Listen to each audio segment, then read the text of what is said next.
On my 40th birthday that my husband forgot, I went to a French restaurant at the invitation of my mother-in-law, Haley.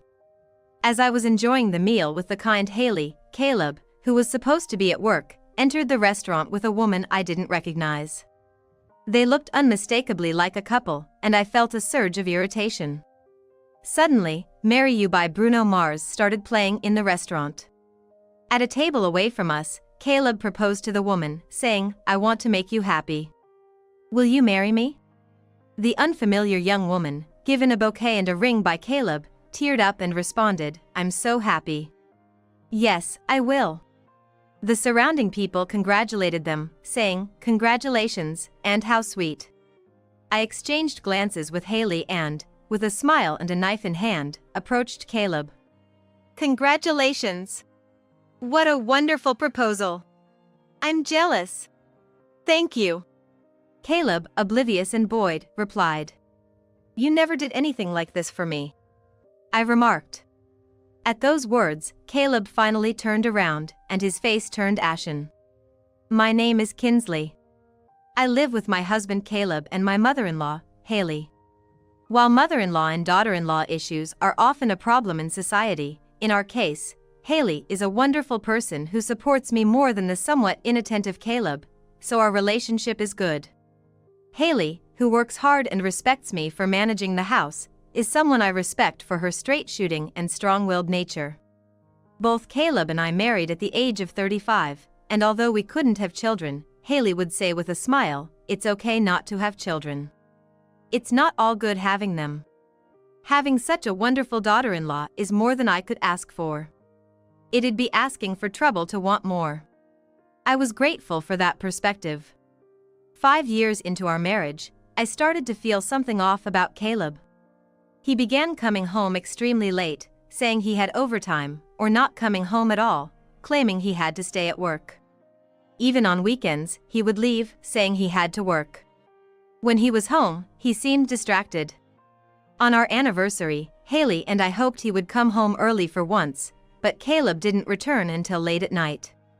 "What were you doing out so late?" "Working, of course."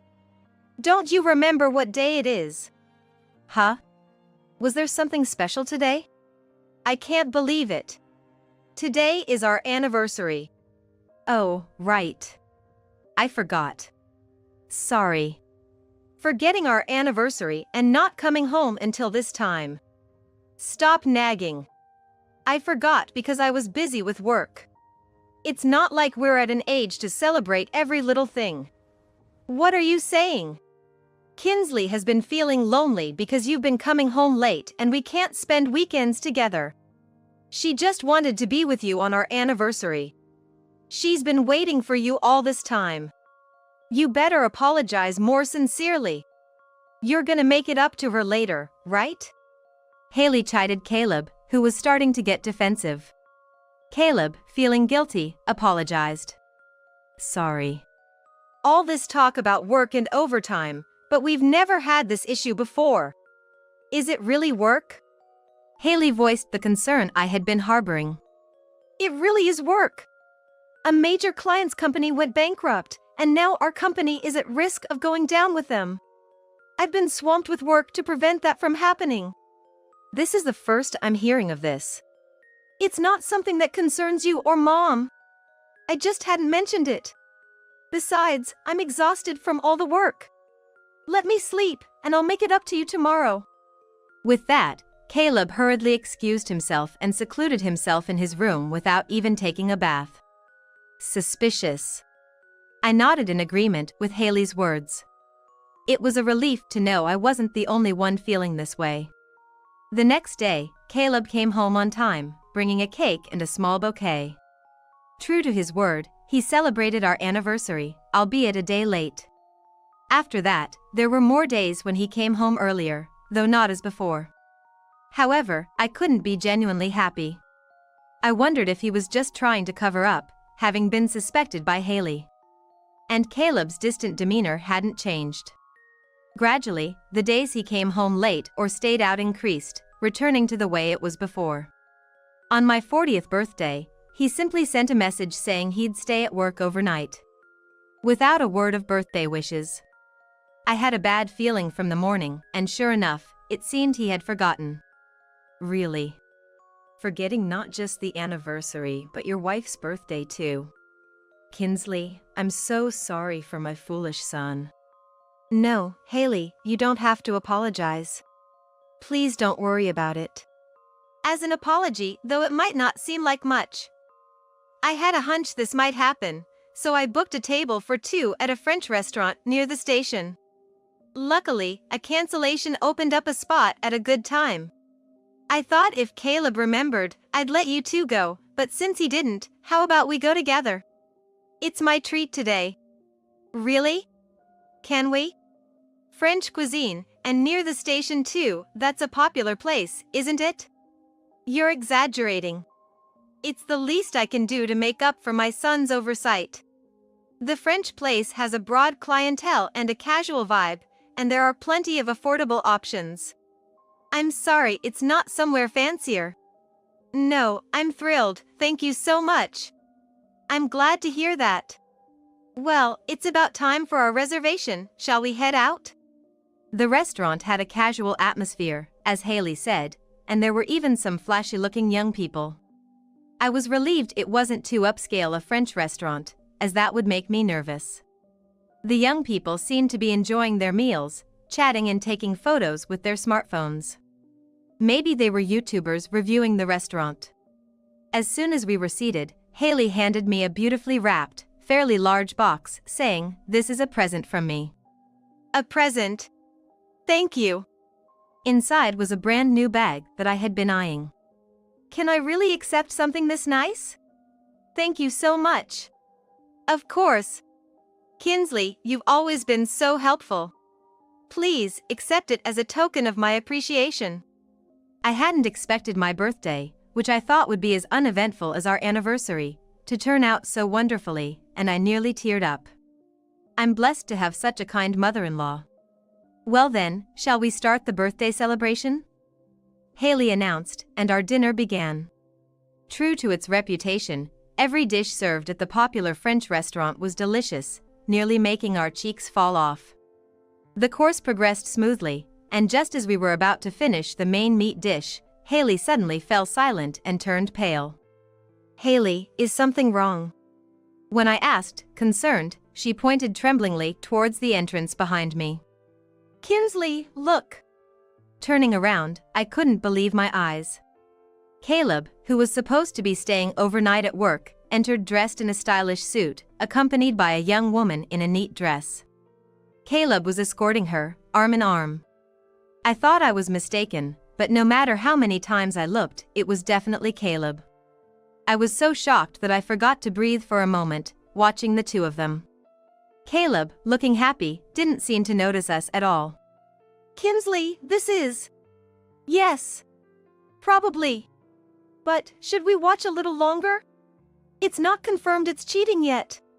Right. If Kinsley says so. Confused, we decided to continue our meal while keeping an eye on them.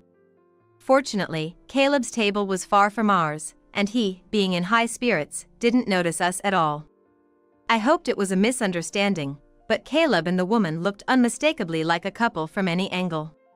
Was Caleb cheating with her all this while, claiming he was busy with work, facing a crisis at the company? Forgetting our anniversary, my birthday. Thinking about it, a deep anger welled up inside me. Suddenly, Caleb formally presented the woman with a bouquet of roses. Suddenly, Marry You by Bruno Mars started playing in the restaurant. It's a surprise proposal. The surrounding customers murmured before falling silent, their attention on Caleb and the woman. The young YouTuber started filming them, too. Listening closely, I could hear Caleb saying something to the woman.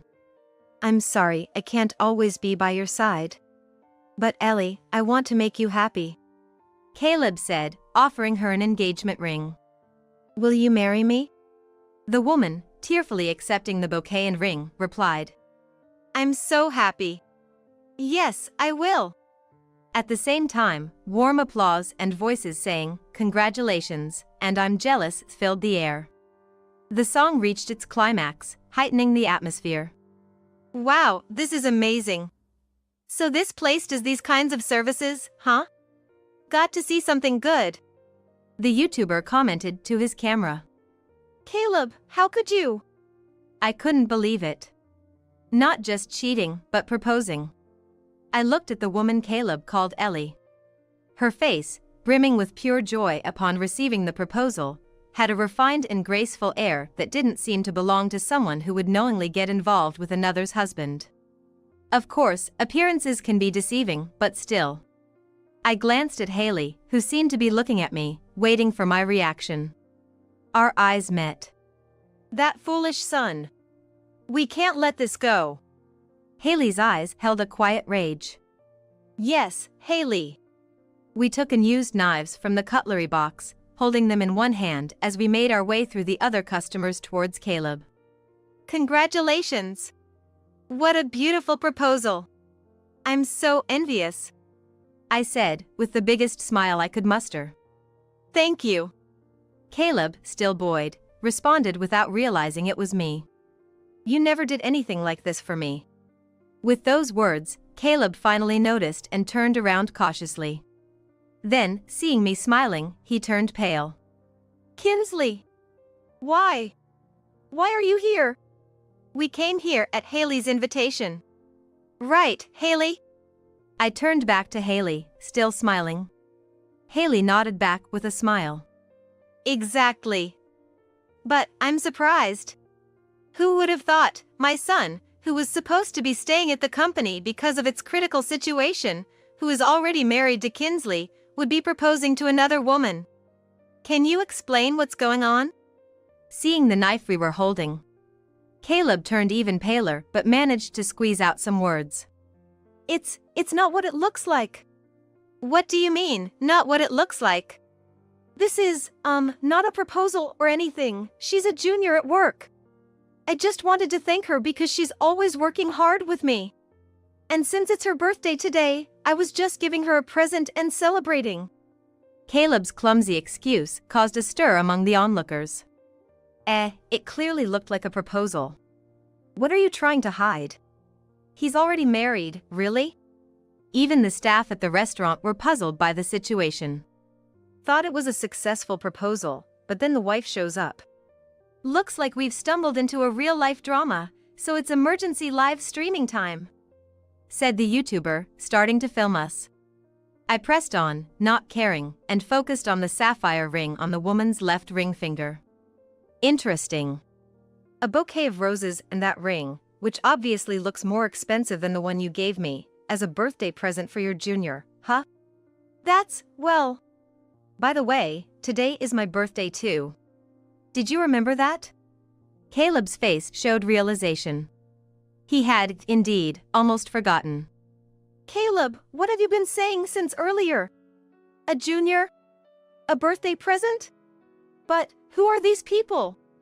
The woman, who had been confronting Caleb, clearly did not know he was married. If she had known, she wouldn't have failed to recognize me as his wife. I introduced myself to her with a smile. Nice to meet you.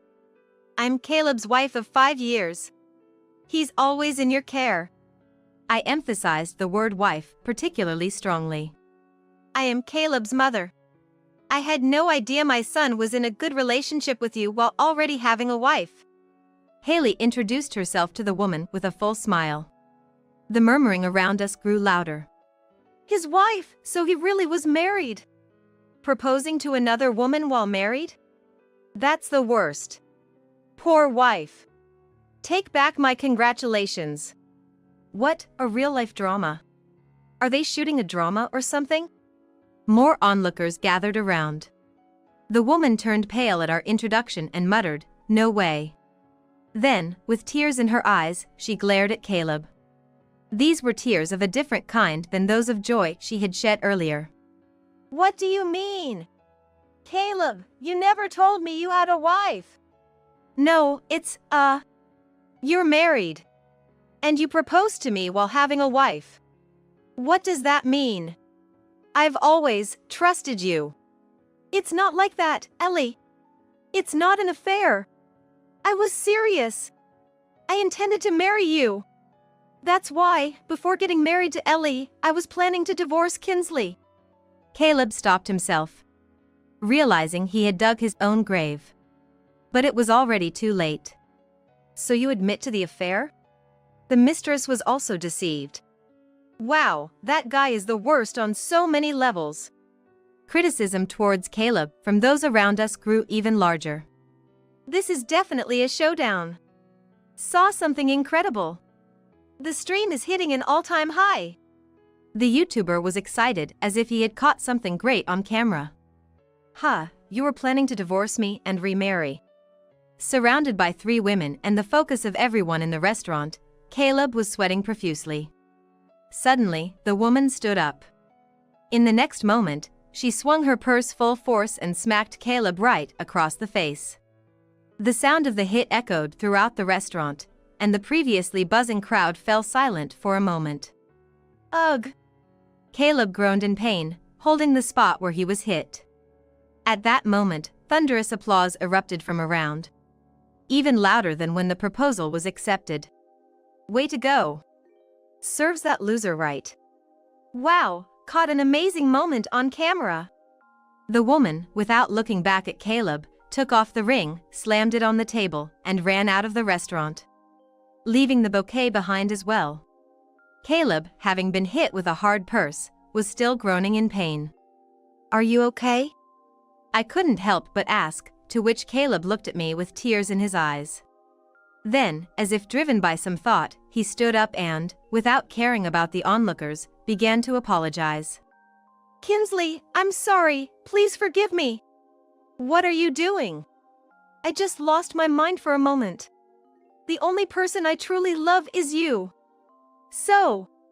It seemed he thought my kind "are you okay" would somehow make me forgive him. What does he mean by "just lost my mind for a moment"? After he planned to divorce me and even proposed to that woman. The crowd seemed to think the same, mercilessly mocking Caleb's disgrace. Ew, apologizing like that here is so cringy. This guy is pathetic. After proposing and all, what's he even saying? They really say you're the only one I love after cheating, huh?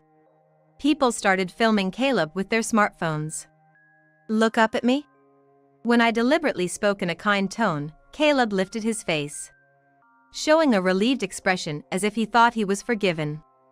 Of course, I had no intention of forgiving such a man. Looking down at Caleb, I said in a cold voice, "You were planning to divorce me, right? As you wish, I'll divorce you. And I'll be seeking alimony for adultery. I won't ask it from her. She seems to be a victim too." Caleb's expression turned from relief to utter despair. No, please! I won't do it again. Wait, today's your birthday, right? Then, let's celebrate your birthday here, all 3 of us. That's fine, right? I'll make it up to you. Here, take this. Look. In a desperate attempt, Caleb offered me the bouquet and ring that the woman had left behind. I was beyond angry, I was dumbfounded. Did he really think giving me something he intended for his affair partner would make me happy? Wow! Giving your wife something meant for your affair partner. How stupid can this man be? It seemed everyone around us was taken aback. The sapphire ring Caleb was offering, naturally, was not my birthstone. Stop this disgrace. Prepare yourself to pay alimony to Kinsley. And to that woman you were proposing to as well. Haley scolded Caleb. Why to Ellie as well? You pretended to be single and deceived that woman. In that case, she has the right to claim compensation for the violation of her chastity rights. Don't you even know that? Furthermore, I'm disowning a scum son like you. Mom. You're joking, right? You're abandoning your own son over this. Over this. After deceiving 2 women, you think over this is going to cut it? I'm not joking. As of today, leave the house and never show your face again. A man like you is no son of mine. Ugh. Caleb broke down crying, huddled on the floor. Haley, who detests dishonesty, could truly not forgive her son's actions. There was no falsehood or hesitation in her declaration of disownment. The drama seemed endless, and the YouTuber's broadcast was more popular than ever. The emboldened YouTuber approached Caleb with his camera, saying, "Rejected by the mistress, divorced by the wife, and disowned by the parent, you've lost everything, huh? How do you feel now, huh? Tell me."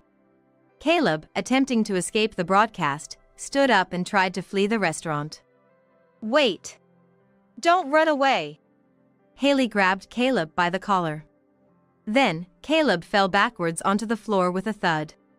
The onlookers burst into laughter. More people began filming Caleb, finding the situation amusing. Ugh! Caleb, at a mature age, started crying like a child while lying on the floor.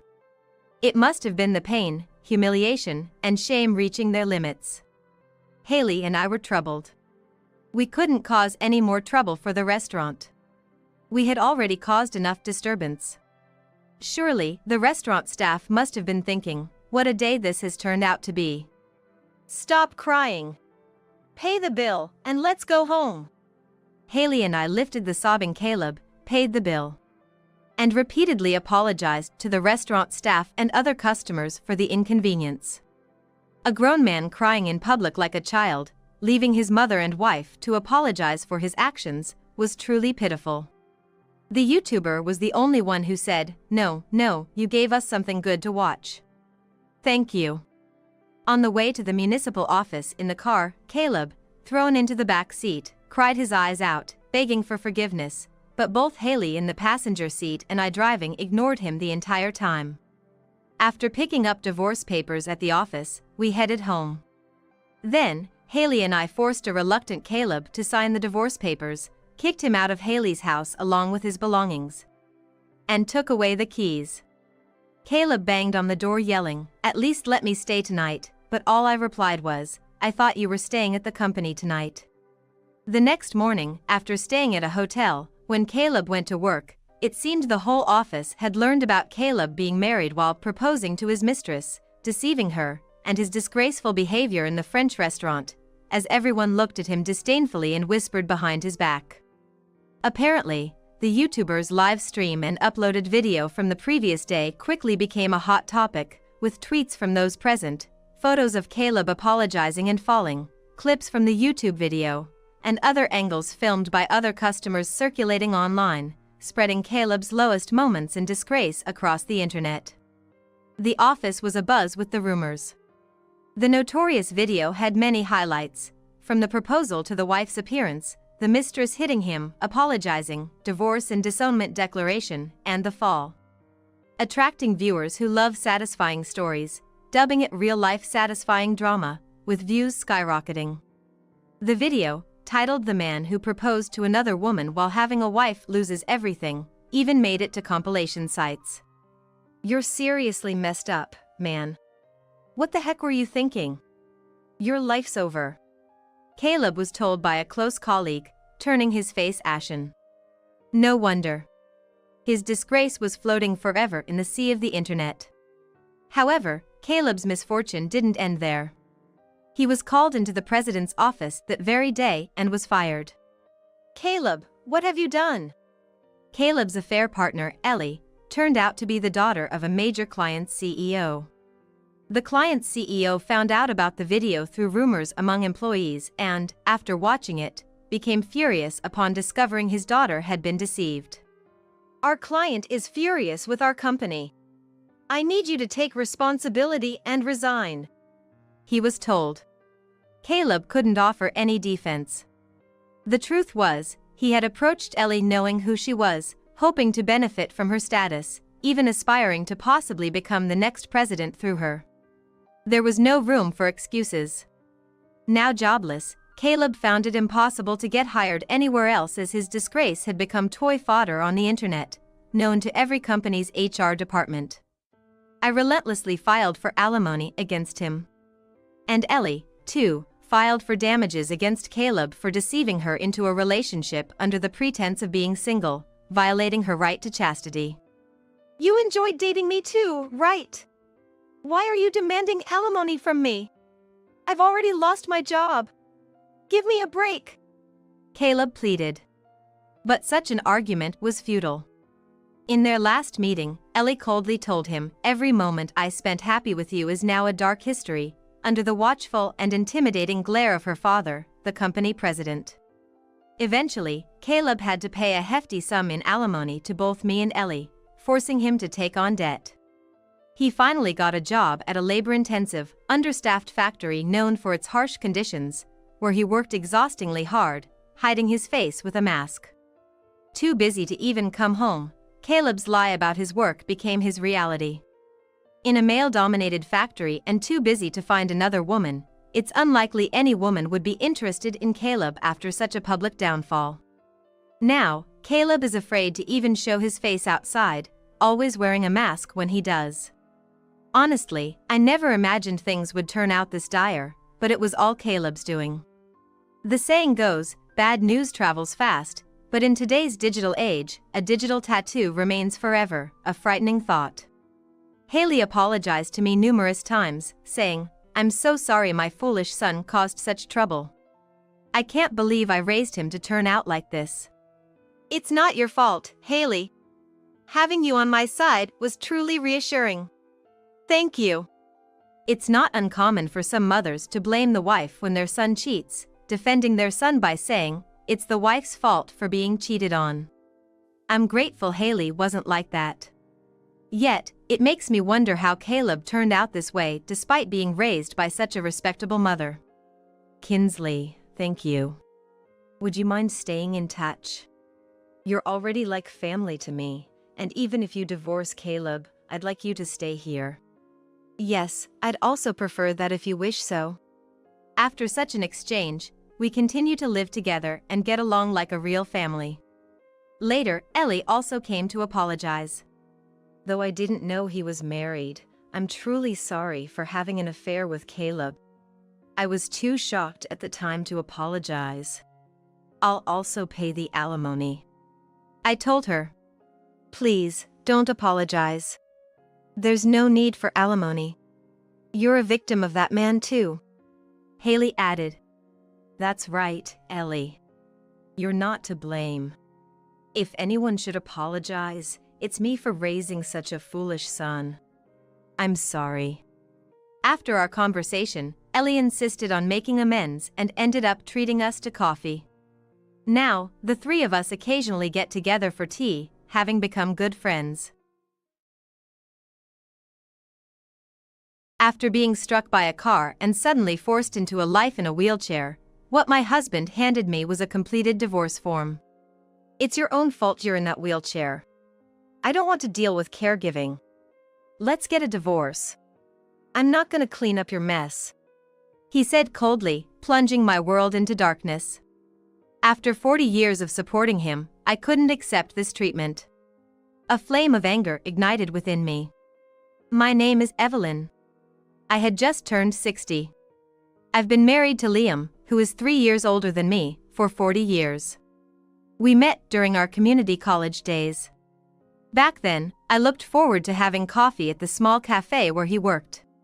The cafe was run by his parents, and he, leveraging his appearance, worked there as a waiter. He listened empathetically to my complaints, which he probably found uninteresting, and I was drawn to how he could chat so friendly with every customer. After spending a year making my approach, it paid off, and we started dating. When I graduated from community college, we decided to get married. Though some friends said it was too soon, I wanted to give my elderly grandmother, who raised me in the absence of my parents, some peace of mind, so we went ahead and got married. As expected, my grandmother seemed reassured by our wedding but passed away before she could hold a great-grandchild, leaving my uncle in a distant city as my only blood relative. However, I wasn't lonely. Because my in-laws treated me just like their own daughter. Living with them in their home, just a 10-minute walk from the cafe, was not suffocating at all but truly comfortable, and I fully experienced the joy of family life. My in-laws taught me the cafe business, both strictly and kindly, and about a year after we got married, our adorable daughter Sophia was born, bringing me to the height of happiness.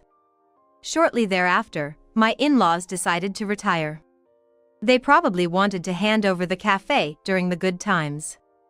It seems they decided to move to a second home they had bought at some point, and though I felt a bit lonely, I sent them off with a smile since it was their decision.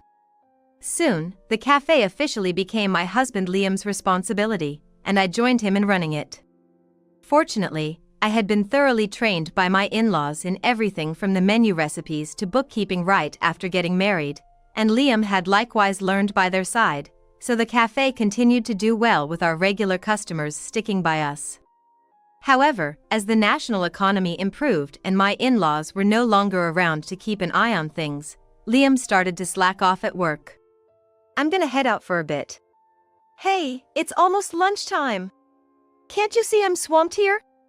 I'd respond, showing him our daughter sleeping in the baby carrier as he hurried to leave the cafe. Liam had insisted we not leave our daughter until she was over 3, so I worked at the cafe with our young daughter strapped to my back.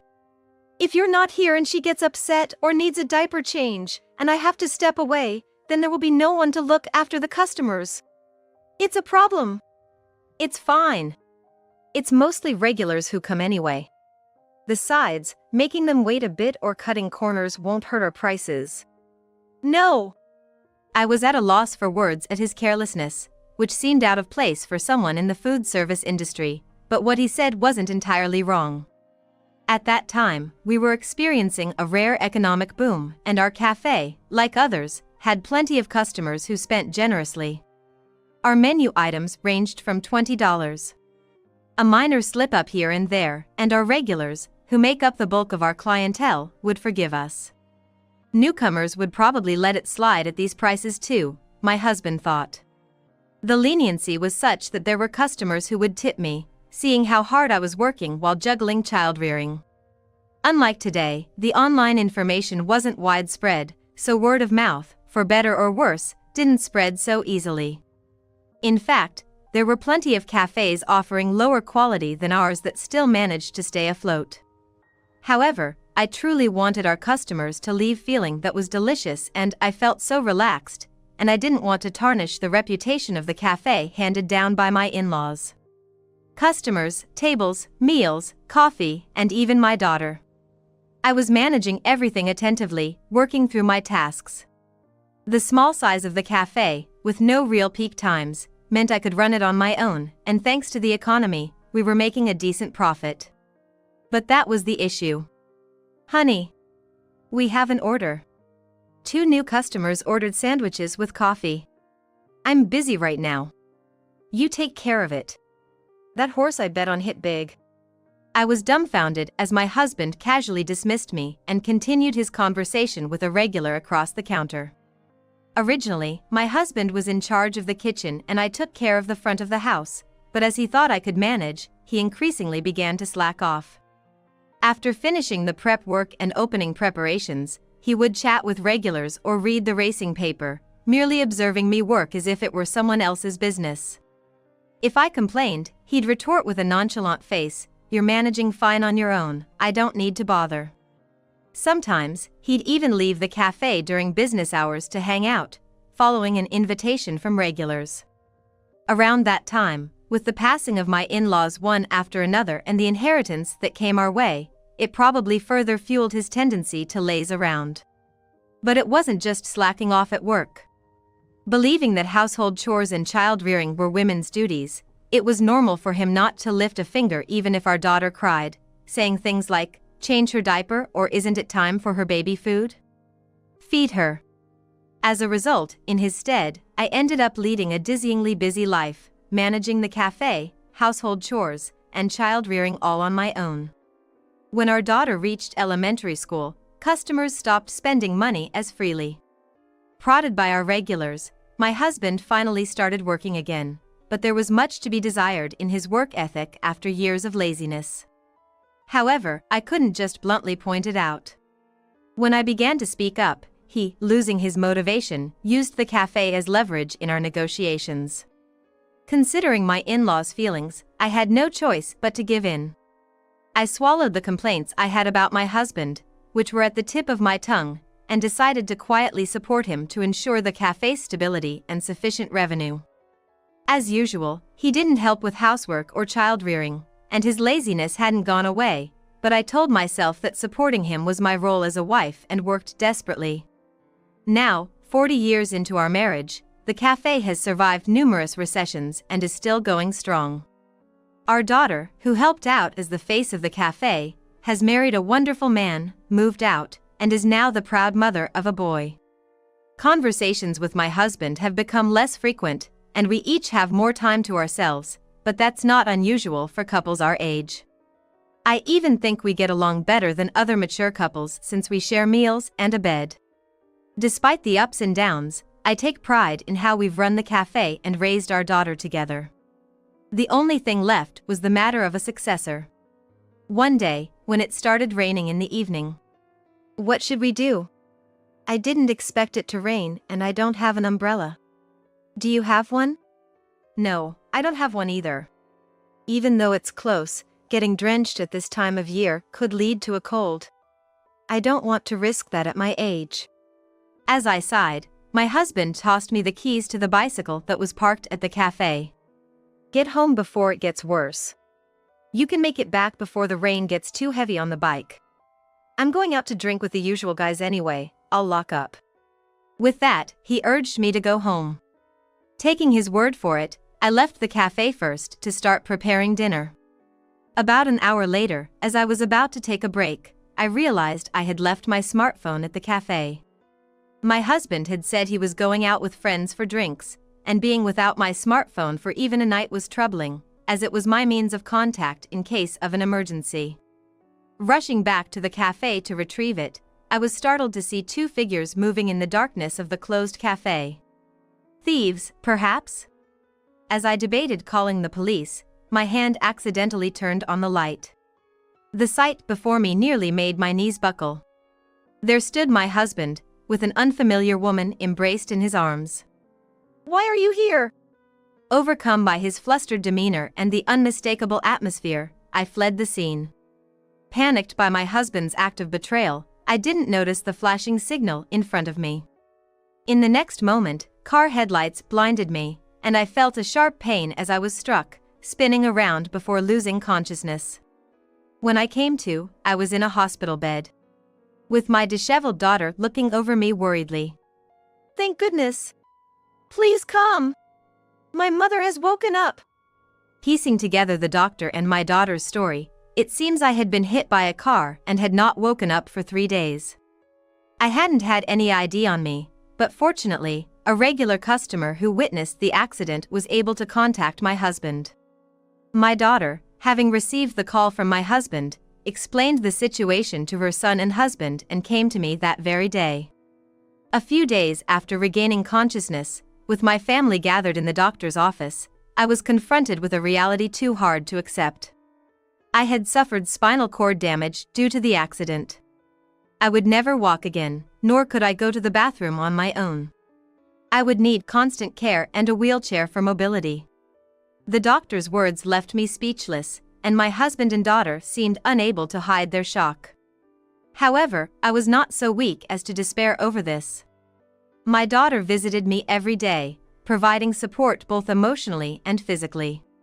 Thanks to her, I endured the treatments and started to adapt to life in a wheelchair. As I began to find mental space, I remembered the dreadful memories of the accident. Who was that woman? What was she doing in the dark? My daughter had brought my smartphone, which she had found and brought to me, but attempts to contact that woman went unanswered. As I pondered how to confront her the next time we met, my phone rang. It was a message from my husband. He said he wanted to talk. Was it an apology or an excuse? Deciding it was time to settle things, we agreed to have a discussion. The next day, my husband visited my hospital room. Since being informed about the wheelchair, he hadn't shown his face even once. The first words he uttered upon entering were not of concern or care but, "A private room, huh? Pretty luxurious." I suppressed my irritation at his insensitivity and quietly said, I took advantage of the offender's offer. In addition to compensation for damages, they're covering all medical expenses and more. "Oh, played your cards right, huh? Then you must have gotten a hefty sum. What's with that tone? Don't talk about me as if I'm some sort of scam artist. I raised my voice involuntarily at his lack of sensitivity, and he responded with a smirk. Don't get so mad. It's true a lot of money came in, right? Makes it easier to bring up what I've been wanting to say. What? I was speechless as he took out a small, folded piece of paper from his pocket. Sorry to spring this on you, but I want a divorce. It was a divorce paper. What? Excuse me? I did a double take. His actions were beyond anything I had anticipated, and I couldn't keep up. Isn't it clear?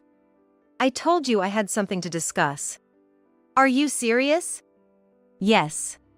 I've been fed up for a long time. I can manage the cafe just fine on my own, but you always had to butt in and nag, which was unbearable. But that cafe was passed down from your parents to me. It's important to me. That's where you're wrong. That cafe is mine.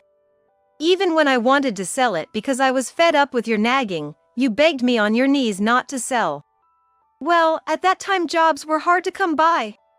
We didn't have any qualifications. If we gave up the job, it would have been a burden on our daughter, that much was clear. I've thought it was strange since then. The cafe was handed down to me, yet because of having a family, I couldn't even exercise my rights freely. His shouting made me flinch. Blaming the family? I was dumbfounded by my husband, who treated us as if we were nuisances after all these years of supporting each other. He continued to vent as if releasing everything he had held back. Even at home, you'd frown and fuss over the accounts. And using being busy as an excuse, even the housework was half-hearted, wasn't it? We were both working, and someone had to handle the accounts. It's not just that. It's ridiculous to have to check in with each other about everything, even when not doing anything, as if we were children. As my husband listed his complaints, the trust one had built up for him over the years crumbled, and anger welled up inside me. Was he planning to gloss over his own betrayal? After what he did, I couldn't let him have the last word. Staying in touch is common sense when you live together. Besides, you say you were just out playing, but was that really the case? I pressed on as he struggled to find words. That night, you were embracing a woman in the dark cafe. If I hadn't seen that, I wouldn't have had the accident. Are you planning to be with that woman after we divorce? I glared and questioned him. Far from being taken aback, my husband responded without a hint of guilt. Are you blaming me? I don't know what you're misunderstanding, but my relationship with her is not like that. Do you have any proof anyway? There was no proof. Knowing this, he smirked triumphantly, and I bit my lip. That ugly smirk erased the last bit of affection I had for him. That's terrible. Even after what happened to me, you feel nothing. Your ending up in a wheelchair is your own fault due to your carelessness. I don't want to deal with caregiving. Let's get a divorce. I have no intention of cleaning up after you. Dad. There are things you shouldn't say. We both turned towards the door at the same time. There stood my daughter, trembling with anger. How long have you been there? It seemed like a serious moment between you two, and I thought I shouldn't interfere in a marital issue, but I can't stand it anymore. I've heard everything. Mom ended up like this because of Dad's affair, didn't she? My daughter's furious outburst was met with a dismissive snort from my husband. If you're so concerned, then you can look after her. I have no desire to spend my life caring for someone. I'm out. You're the worst. Say whatever you want. You're not a child anymore. You somewhat understand the dynamics between men and women, right? My daughter bit her lip. Her eyes filled with anger. Thanks to my daughter's anger, I felt myself cooling down.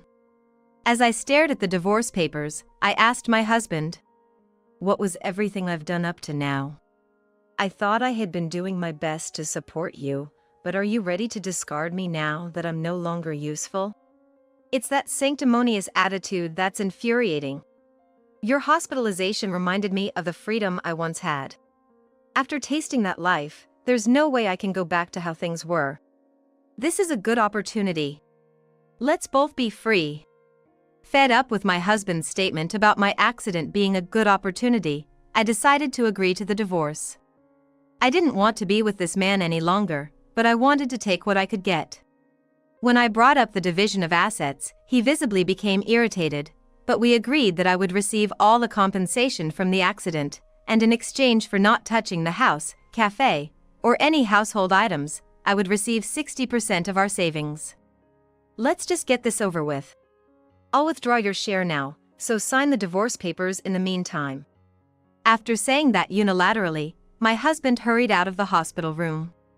In the quiet of the now silent room, I said to my daughter, "I'm sorry you had to hear all that unpleasantness. Don't worry about it. I'm on your side, Mom. But are you sure? With such terms? It's fine. I hate to ask you suddenly, but could you go to my parents' house and pack up my personal belongings? Do you know where everything is? Of course. I've been helping with cleaning and organizing every time I go back home. I also know where the valuables are kept, just in case. Leave it to me." After seeing my daughter off as she left the room, I faced the divorce papers. I wasn't going to let things end on his terms. Though I was determined, I suddenly realized the harsh reality that awaited my husband. Then, in front of him, I signed the divorce papers. He smirked with satisfaction and quickly snatched the paper. "Okay. Now we're strangers to each other." Seeing my husband genuinely pleased, I quietly told him, "Sorry to rain on your parade, but you're probably going to regret this." "No way. If anyone's going to regret it, it's you. No one wants to deal with a wheelchair-bound old lady. Without being able to do anything, you might even end up senile. But don't contact me. We're strangers now. Take care of yourself." After he left triumphantly, I received a message from my daughter that she had finished packing. Decluttering as part of my life's downsizing had paid off, and she finished in a short time. She even sent photos of the contents for confirmation. The box with the valuables was properly included. With this, I didn't need anything else. As I sent a thank you message to my daughter, a friend who is also a regular at the cafe sent a message saying she was coming to visit. Perfect timing. Let's add some flowers to the thorny path he has chosen. The visitor, known in the neighborhood for loving gossip, chattered away even though I hadn't asked. According to her, my husband had been bragging about a winning horse race bet. Apparently, right after our divorce was finalized, he was seen in a town with a woman. Judging by the description, it was likely the same woman I had seen that night. To hear he hasn't opened the cafe since my accident was astounding. I was shocked when I ran into your daughter and heard what had happened. What in the world went wrong? As she looked at me with a mix of curiosity and concern, I tearfully explained the circumstances leading to the divorce. By the end of my story, her eyes were filled with both sympathy and anger. She squeezed my hand, left me with words of strong support, and left the room. Once she was completely out of sight, I gently lifted the pillow and smirked to myself. It was a good thing I had a chance to use the eye drops. Now, what will happen next? About a month after the accident, I was discharged from the hospital. A few months later, having gotten quite used to life in a wheelchair, I went out to a large shopping mall. It was a weekday, so the food court was empty. As I settled into a seat, someone called out to me. "Hey, Evelyn?" I turned around to find my ex-husband, who had aged significantly in just a few months. His hair was peppered with white, and he wore a wrinkled shirt and chinos, looking every bit the part of a disheveled old man. He could barely manage day-to-day life with that appearance. In contrast, I had gotten a short haircut soon after being discharged from the hospital, making myself look neat, and I even put on makeup today. I might say this myself, but I probably look younger than my actual age. You've really changed your vibe. When I was married to you, I hardly had any time for myself between housework and the job. I retorted, to which my ex-husband responded with a forced smile. So, you must be bored out of your mind now, huh? Before you go senile, how about helping out with some work? I knew it. What? The cafe isn't doing well, is it? My words made his fake smile freeze. It seemed I had hit the nail on the head. I knew it. After all, I was the one actually running the kitchen, the front of house, and the finesse. My husband, who had spent his time playing instead of working, had seen a significant drop in his skills once he returned. He couldn't remember the cooking steps, the prioritization of tasks was all over the place. And even operating the cash register became a chore. That's why I ended up working ahead of him under the guise of support. Cooking, serving, preparing snacks, mixing seasonings, cleaning dishes, ordering pastries, tea leaves, coffee beans, managing inventory, and even handling tax filings. I took care of all that. It's no surprise things wouldn't go smoothly without me. Did you enjoy your trip? Why not ask her for help? That woman? I don't know her anymore. When I asked her to help out with the shop, she ran away. He half angrily said, but his partner was a nightlife worker. Only my ex-husband had been serious. It was just a service for a well-tipped customer to her. Ironically, it was just a fling, as he himself had once admitted. He continued bitterly. For some reason, the regular ladies stopped coming. They used to sit in my cafe for ages, and now I don't understand why they've stopped. Of course. You've turned the regulars against you. What? He seemed to dislike the chatty ladies for staying too long, but those women, who stayed and spent money, were our cafe's valued customers. It seems my friend who visited had spread the word about my ex-husband's betrayal. They were also my friends. You think they'd keep coming as usual after their friend was wronged by her husband and ended up in an accident? A cafe run by a husband who cheated and dumped his wife is bound to be shunned. That he couldn't understand this was astounding. I sighed in frustration. We're short-staffed and have been running at a loss. At this rate, the cafe will go under. Well, I'm a stranger now. It has nothing to do with me. As I was about to leave, my ex-husband grabbed my wheelchair. Wait a minute. You must have done something. Otherwise, everything wouldn't have started going downhill all of a sudden. Caught off guard by his desperate attempt to stop me, it was then that my daughter intervened. Dad? What are you doing? Turning towards the voice, I saw my daughter, looking puzzled. Sophia. My ex-husband quickly let go of the wheelchair. Trying to close the distance with a forced smile, he started speaking as if nothing had happened. I hate to spring this on you, but could you consider moving in with me? What? We're short-staffed at the cafe, and I can't keep up with the housework either. If you, Evelyn, the former star of our cafe, could fill the gap you left, it would solve a lot of problems. If you agree, I'd let your whole family live in our family home. There's plenty of room, no need to worry. You wouldn't have to pay rent, and eventually, I'd even hand over the cafe to you guys. How about it? It's a good deal, right? Dad. My daughter smiled before firmly declining. You've got to be kidding. What? You pushed all your work, house chores, and even your care onto Mom, and did nothing yourself. Now you're trying to play the father card and dump your responsibilities on me? That's too selfish. My ex-husband was speechless at her harsh words. Without skipping a beat, she continued. Forgot your own actions while Mom was hospitalized? After doing such things, you have the nerve to ask this. Think I'd live with a man who recklessly abandoned his wife of 40 years who supported him desperately? Honestly, I'd rather sever this father-daughter relationship than accept any amount of money from you. My ex-husband looked utterly shocked, not expecting such a vehement refusal. Back then, I was out of my mind. Well, realizing that is a slight improvement. But living together is out of the question. Why not? Because we're already living with Mom. What? Yes, after I was discharged from the hospital, my daughter took me to her home. Her whole family had suggested we live together, and I gratefully accepted their offer.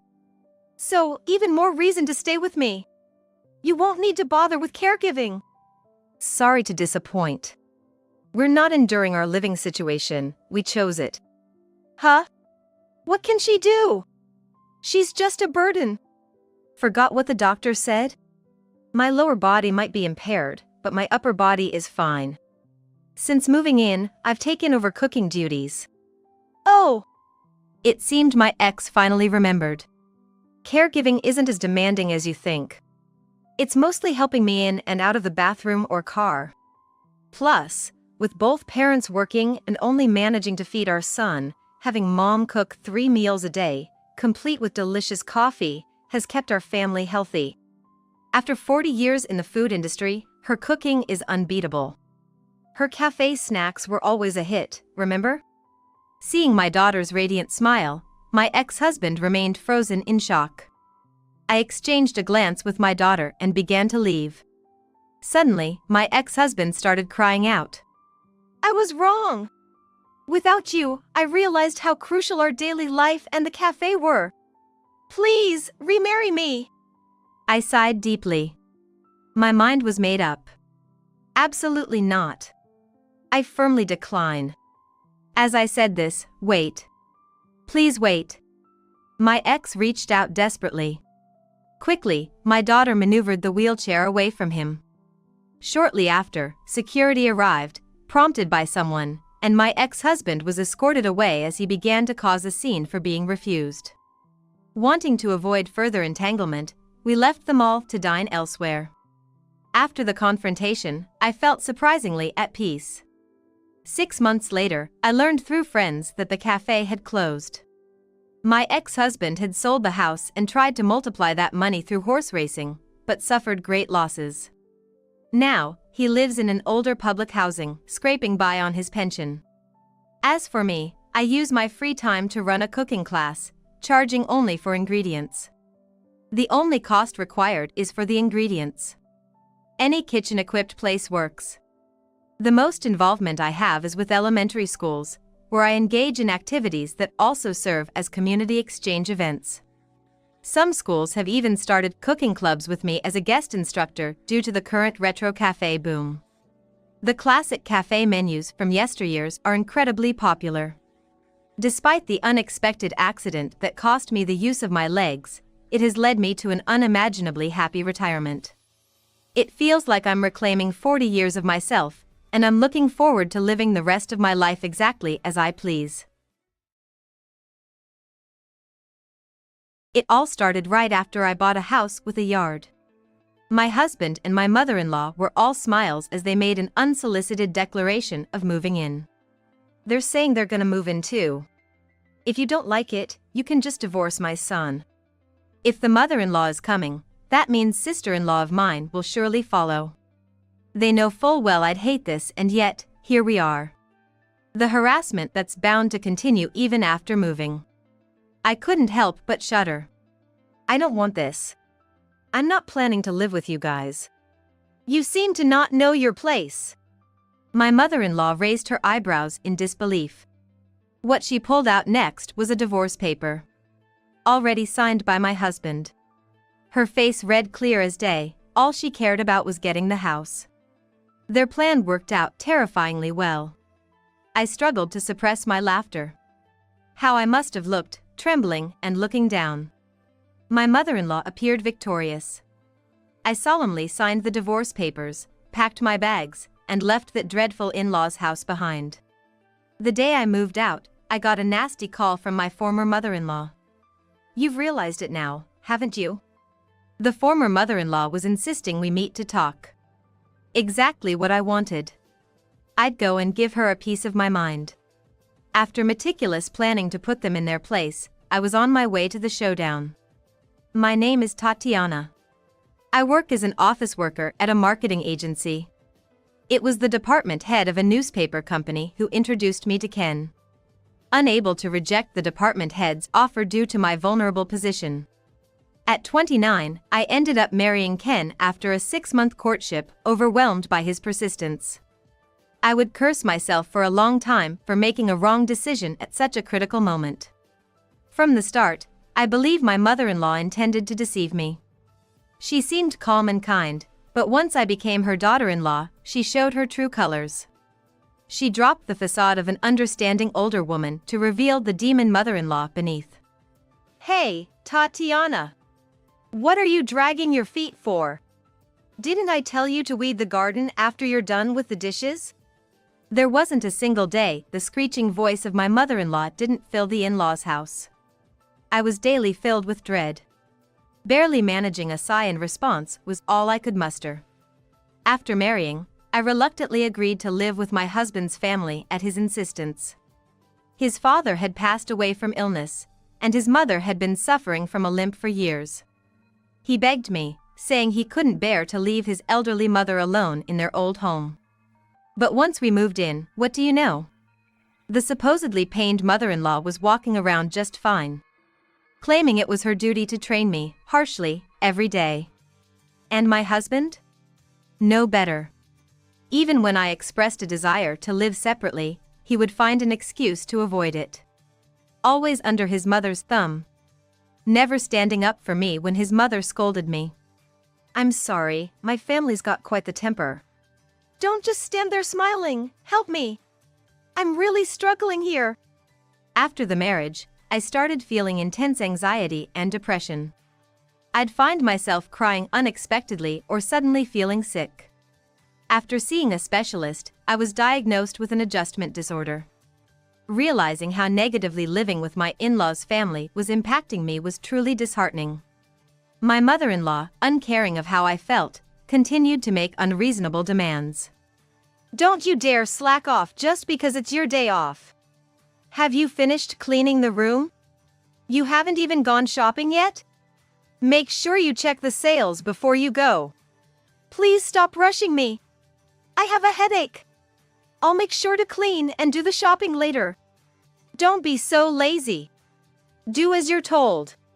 You're a daughter-in-law, aren't you? I wish I could have told her a daughter-in-law is not a maid.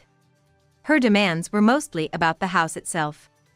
Clean out the gutters, replace the paper on the sliding doors, deal with the splinters on the pillars. Our family home is really old and falling apart at the seams. When the wind blows, it creaks and sways. Each time it happens, my mother-in-law hurries my husband, begging him to quickly set up a new home. This place is a rental, you know. We're renting it cheap from an acquaintance. Don't you want to live freely in your own home for once? Don't you think so, Ken? I do, but with what I take home, a dream house is just a dream. My mother-in-law, frustrated with her ineffective son. Of course, her irritation is taken out on me, his wife. Cook, clean, weed the garden, take her to the doctor. I'm exhausted from working full-time, but she couldn't care less. It'd be strange if I didn't end up sick. That's how I felt every single day. Half a year after moving into my in-laws' house, a woman came along to make my tough life even tougher. My sister-in-law, Yasmin, returned home after her divorce, bringing her child with her. She was kicked out after saying, "I never want to see your face again." Well, it was my fault. I neglected my child and slept with my husband's colleague. What on earth is wrong with this woman's morals? Seeing me appalled, Yasmin smirked. Just like her mother, Yasmin's actions mirrored her looks. She refused to do any housework and even had me clean her room. Can't help it, right? I'm raising a child. You wouldn't understand since you've never had one. It's harder than it looks. So, I'm counting on your support. Yasmin doesn't work. She lounges around all day. Taking care of her child is an afterthought at best. She just lies on the sofa, doing nothing. Her behavior on weekends is the worst. She leaves her young daughter with me and goes off to the gambling parlor. Apparently, Yasmin has bad company, as she sometimes gathers with them to drink from noon. She doesn't help with the housework at all, a true freeloader. Yasmin would do anything to get money for her leisure. Here's what happened one day. Yasmin handed me a drawstring bag, and when I asked what it was, "That's from her dad. Jewelry, and such." What? What do you expect me to do with this? You're so slow. Sell them. And make sure you get a good price, okay? My deceased father's belongings. Essentially all that was left of him. And she's asking me to sell them nonchalantly.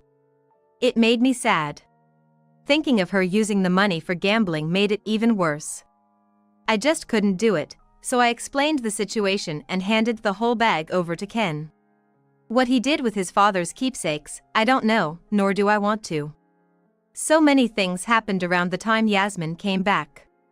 My things started to disappear frequently. And it was around then I found out Ken might be cheating.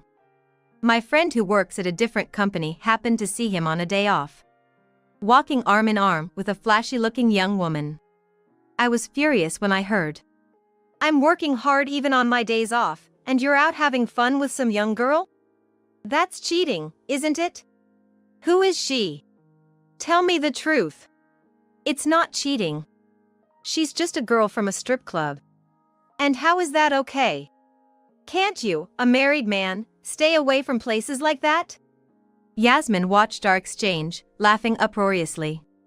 As for my mother-in-law, she seemed disappointed but didn't criticize Ken much. According to her, a husband's visit to such places is a sign of his wife's lack of dedication. Getting all worked up over that, how embarrassing. The fault is yours. If you'd been more attentive to Ken, none of this would have happened. "I don't agree at all. Isn't that a bit unreasonable? In this house, that's normal. And you know, visiting strip clubs or cheating is like a man's proof of ability. A wife should forgive such things with a big heart." What a failure of a wife. My common sense seemed to be their nonsense. Forgive visits to strip clubs or cheating? Impossible. My frustration only grew. I couldn't just sit back and do nothing. To change this unpleasant situation, I decided to take some action. Yet, my mother-in-law and Yasmin remained the same as ever.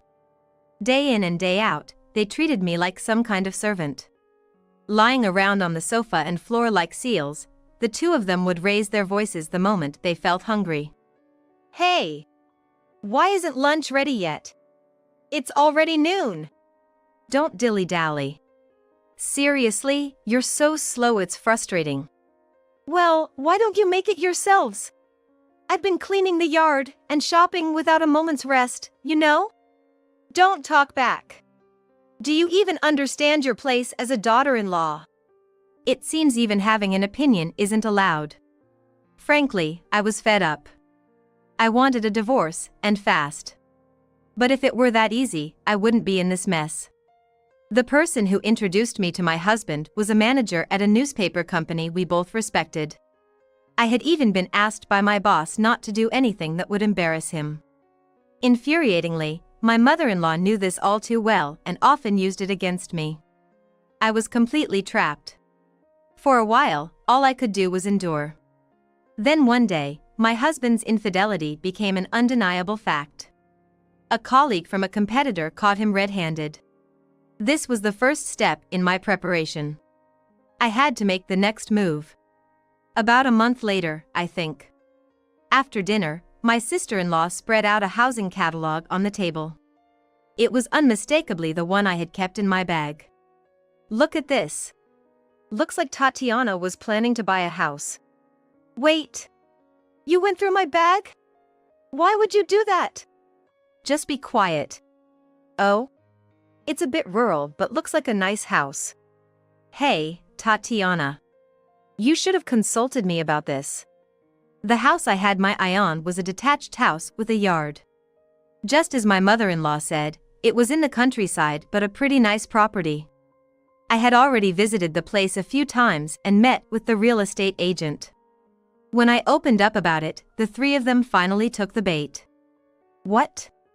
You've gone that far in discussions? You're buying it? It's cheap and spacious, not bad at all. Ken, a man needs to have guts. But, a house with a yard, huh? That's a tough decision. If you're going to be the man of the house, Mom's behind you. I might even help out a bit. Weren't you planning to move out and live with just the two of you?"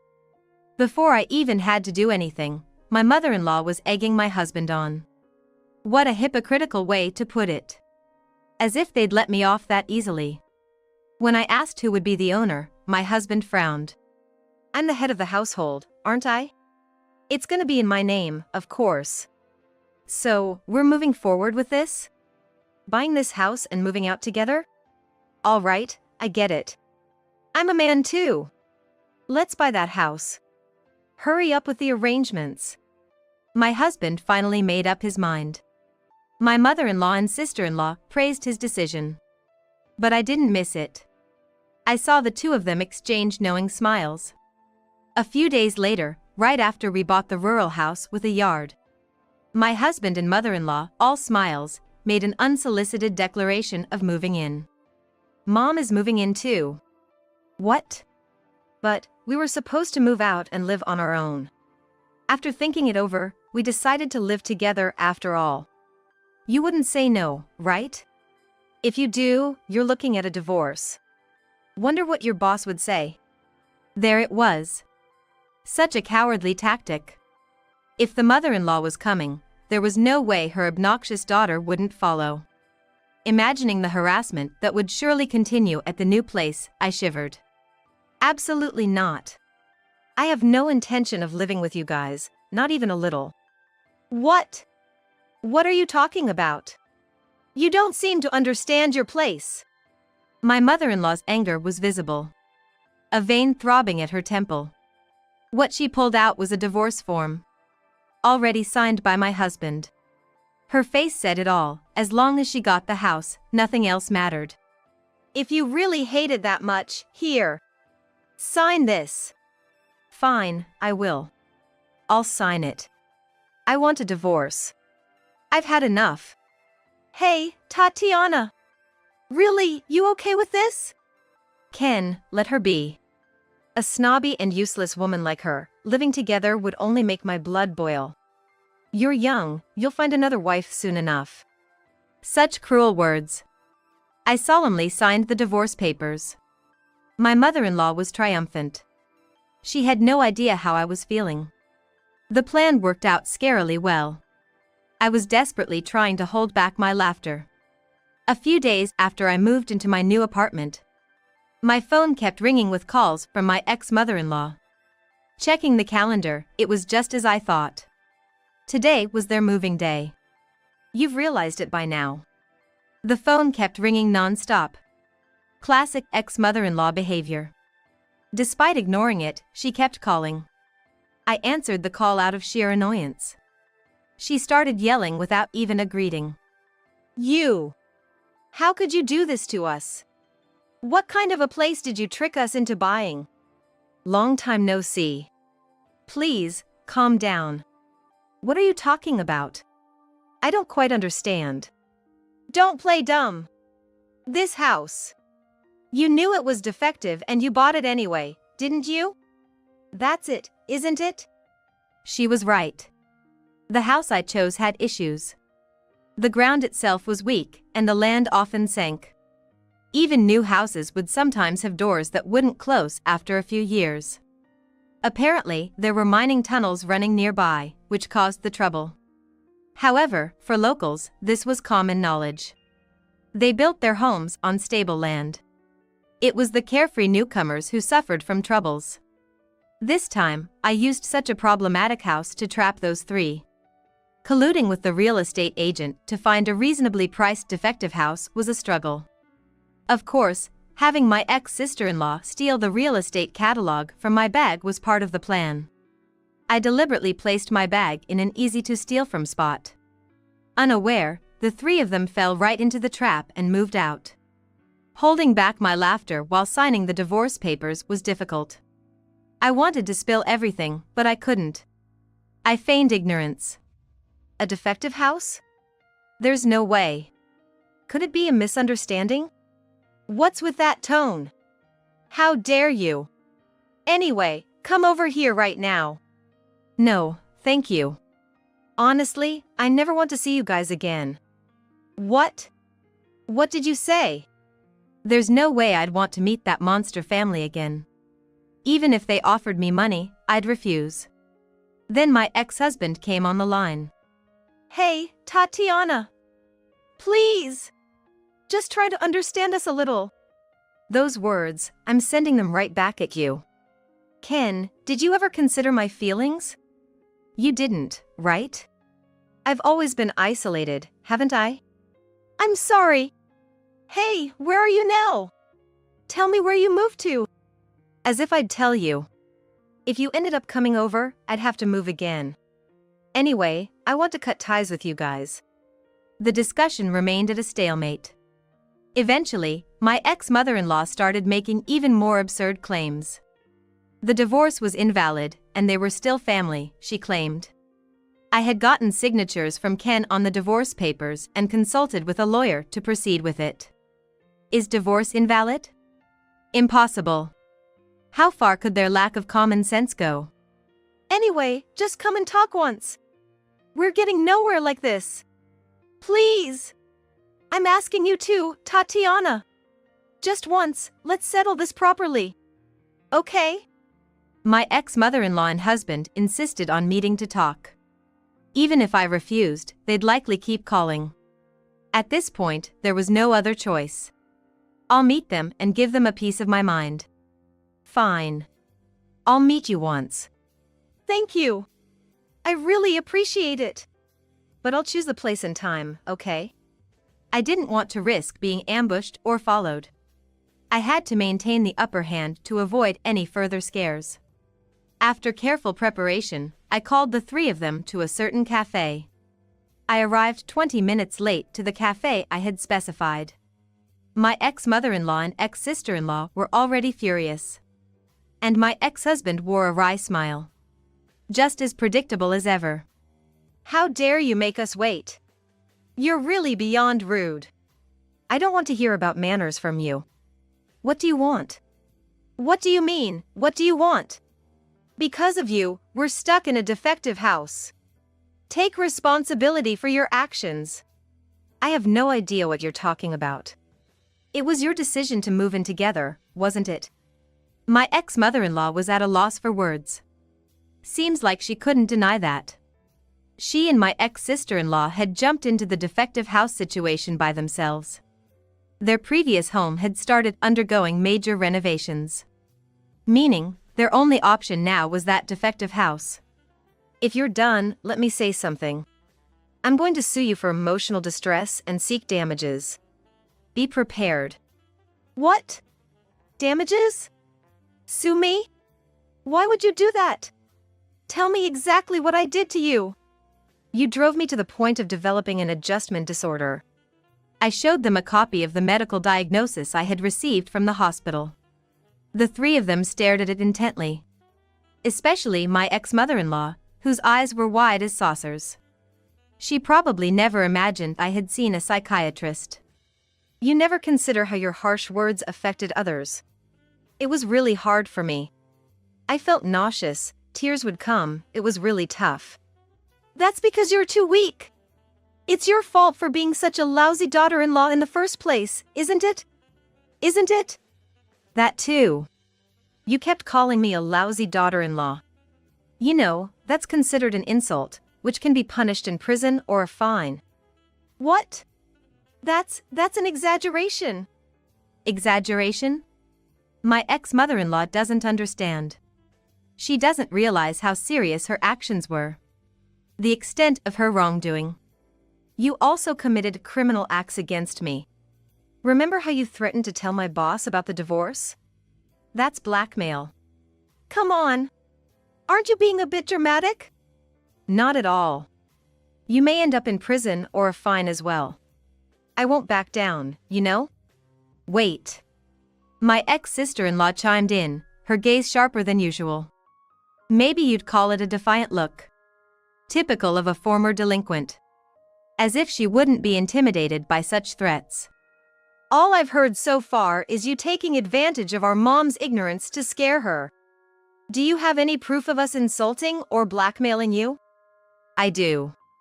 Because I've been recording everything. Recording? Yes, I had been using the voice memo feature on my phone all along. I had recordings from my entire time at the ex-in-laws. There's quite a lot of audio. I prepared data extracting just the parts where I was verbally abused. Submitting this as evidence would almost certainly secure a conviction for both the insult and blackmail charges. Did you really think I would just take it? Not just you, mother-in-law, but you too, Yasmin. You'll likely be held accountable as well. What? Why me? What have I done to you? Think about it. Haven't you committed any crimes? Or are you going to say you never caused me any trouble? There's no way. Don't be ridiculous. My ex-sister-in-law insisted she was innocent. I showed her the screen of my smartphone. Her face turned pale instantly. No wonder. What was displayed was a scene of her rummaging through my bag. Looking around suspiciously as she searched through the contents. How disgraceful. What's that? How did you do? When did you even take that? Ever since you arrived, my things started disappearing frequently. My stuff, jewelry, clothes, bags. I set up a hidden camera. That's terrible. What are you doing, going so far? Appalling. Who's the one being inappropriate here? Shall I also tell you about the penalties for theft? I'll be contacting the police later. My ex-sister-in-law was speechless. Wanting to say something but unable to. She looked utterly helpless. I had a record of what had disappeared from my possessions. With an accurate grasp of the damage, the police and lawyers would be able to move more easily. When I decide to do something, I go all the way. I had decided I would never forgive these three. The last one to face was my ex-husband, who shrugged. Of all of them, he was the one I could forgive the least. I thought marriage was about helping each other. But Ken, it seems you had a different idea. From beginning to end, you were always against me. Enemy? I never intended that. Not even a little bit. Believe me. Even today, I was trying to mediate as best as I could. Sure. I've had enough of lies. I don't need any mediation. My ex-husband was a cowardly opportunist. Always siding with the stronger party. Just as he had always sided with my ex-mother-in-law and ex-sister-in-law. And even now. Trying to appease me in any way, hoping to be the only one forgiven. If he had been a bit more of a decent man, maybe I would have continued our marriage. If he had said we should live alone in a different place, I might have gone along. Your affair partner's name is Mariana, right? What? Why? How do I know? I had it investigated. I have a friend who's good at this kind of thing. I even have a photo of you and her entering a hotel together. Here, look. No!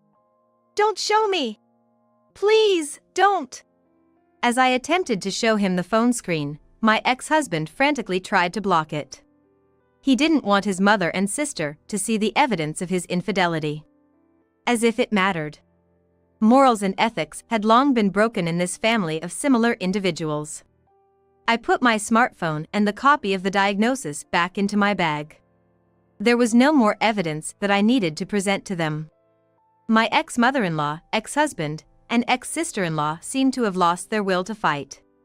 Afraid that if they did anything rash, they would be reported. Too bad, I was fully prepared to consult the police regardless of their actions.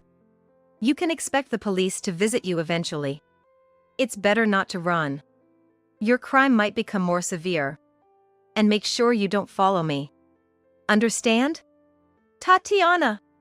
Don't be so cold. We were husband and wife until recently, right? Yes.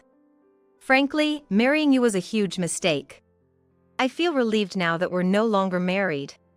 If you follow me, I'll sue you for that as well. Don't wait outside my workplace. Don't contact me unless it's something really important.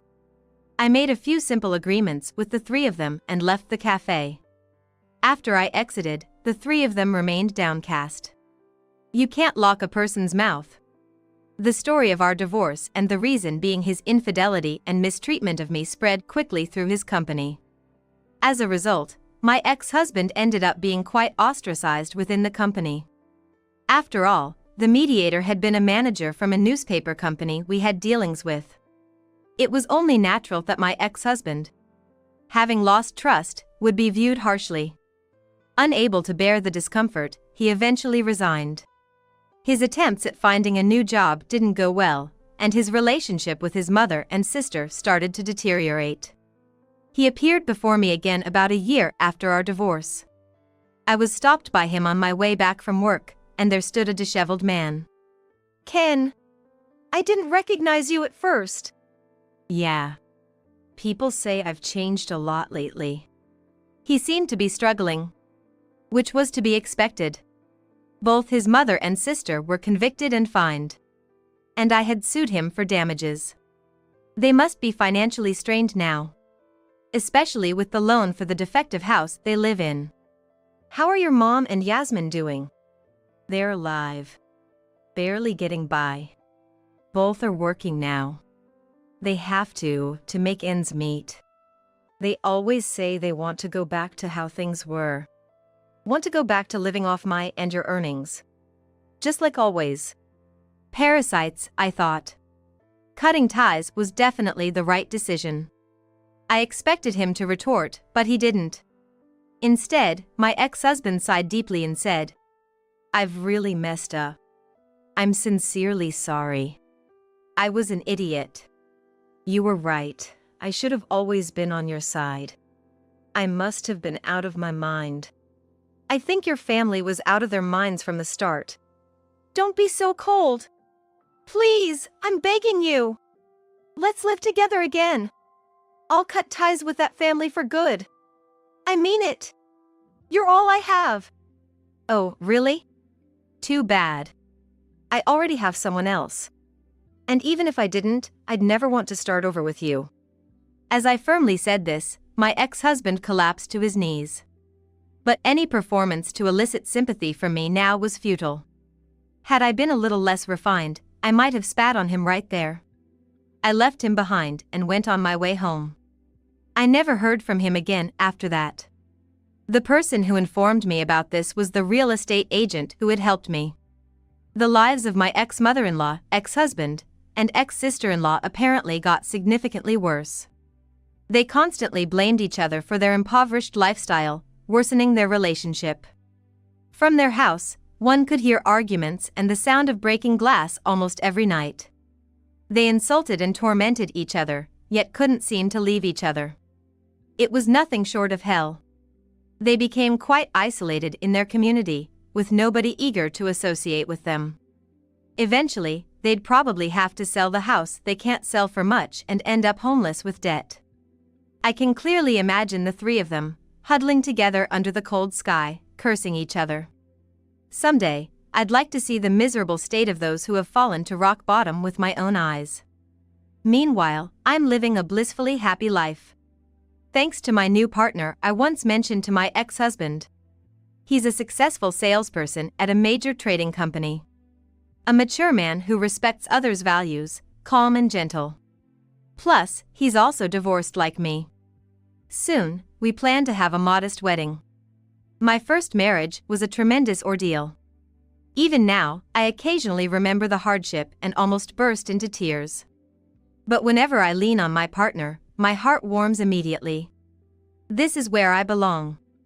It was a long journey, but I finally found my place. Having experienced hardship, I believe I can be kinder to others. I want to live my life positively, using my experiences as a foundation. That's how I feel these days. Despite my reliable daughter sending me $4,000 every month, what's with the one canned food from you, my eldest son's wife? It feels like harassment. Out of the blue, I got a scolding over the phone from my mother-in-law, with whom I seldom communicate, for something I wasn't even aware of. The decision on how much to send to my in-laws was discussed and agreed upon with my husband and his sister, Alice. Alice and her husband had said that they couldn't afford to send money for a while due to family circumstances. I hadn't heard anything about suddenly being able to send $4,000, so I was overwhelmed by my mother-in-law's claims. If you are the wife of my eldest son, you should follow my capable daughter and send cash instead of canned food. If there's a $4,000 allowance already, there's no need for us to contribute as well, right? We'll stop sending money. A month later, on the usual monthly transfer day, I did as I had declared and didn't make the transfer. As a result, my in-laws and Alice made a huge fuss and stormed our house. Everyone argued their righteousness, but one person's fury led to an outcry. My husband and I met through volunteer activities in our area. I lived in an apartment for single women, and my husband lived in the company's dorm. The volunteer activities we did once a month varied, but most were aimed at beautifying the area. We happened to be in the same group picking up trash together, and we were the third couple to end up getting married from that group. Our fellow volunteers, who had shared hardships with us, gave us a grand celebration, and we started a new life in a new place. We had to move from the familiar area because my husband had to leave the dorm upon getting married, and at the same time, he was transferred. In the new place, we quickly fit in with the local people thanks to our communication skills. Later, I became pregnant and gave birth to twin daughters. By then, my husband had been promoted, and we moved into a larger house for the kids. I've always been skilled with my hands and loved crafting. It all started when my grandmother was struggling to dispose of old scraps, and I asked her to give them to me if she was going to throw them away. I made things like small containers from those materials, and I remember how happy it made my grandmother. The joy of seeing old items being reborn and used, and the smiles of the owners when they get them back, were incredibly fulfilling for me. Then, my grandmother asked me to start making small items, and it became popular among her friends who approached me asking if I could repurpose items for a fee. At first, it was really just covering the cost of materials, but when I casually posted about it on social media, I started getting orders from people willing to pay more than just for materials to have me make them. It was around this time that I felt my craft was recognized, and I made a certain decision. However, after getting married and having children, the time I could spend on my hobby of crafting became limited. But being naturally optimistic, I figured I could make time to create things for my two daughters instead of others. As the twins grew up quickly, the period they could wear children's clothes was short. It seemed such a waste to dispose of clothes that could still be worn, so I used them to make remade clothes and tailored matching dresses and skirts for them to wear. As a result, I encountered more than I could have imagined, but that's a story for another time. My twin daughters were very well behaved, and as they grew, they became less and less of a handful. While they were kids, I was happy to see their growth, but of course I had frustrations. However, as they needed me less, I felt a twinge of sadness, though I should have been happy. I can't quite explain this feeling, but maybe it's a sense of alienation, thinking about the day when they really won't need me anymore. Then one day, out of the blue, I got a call from my mother-in-law. Our relationship was neither good nor bad. We didn't visit my husband's parents often, and since my husband prioritized his work and our family, we only went to their house around the holidays. So, my mother-in-law didn't interfere much with my husband, and she never came over unexpectedly. She usually only contacted us to ask about what we're gonna do for the holidays or if we were coming back for New Year's, but since it wasn't the season for either, I was nervous when I picked up the phone. Always a nuisance. What's with these monthly annoyances? You must really have a lot of free time, she yelled right off the bat. I couldn't understand at all what my mother-in-law was talking about and ended up sounding pretty clueless in response. It seems my response just made my mother-in-law even angrier, and she let loose on me. My capable daughter sends me $4,000 every month, and all you send is one canned food? Are you a stingy daughter-in-law or what? Are you pocketing my son's earnings? She complained that sending just one canned food a month is a nuisance. Plus, even though it's just one canned food, the box it comes in is pretty big, so she feels deceived by the size of the box every time. She must think I'm laughing at her disappointment from the false hope, wanting to see what kind of parents raised such a malicious woman. Her complaints were endless.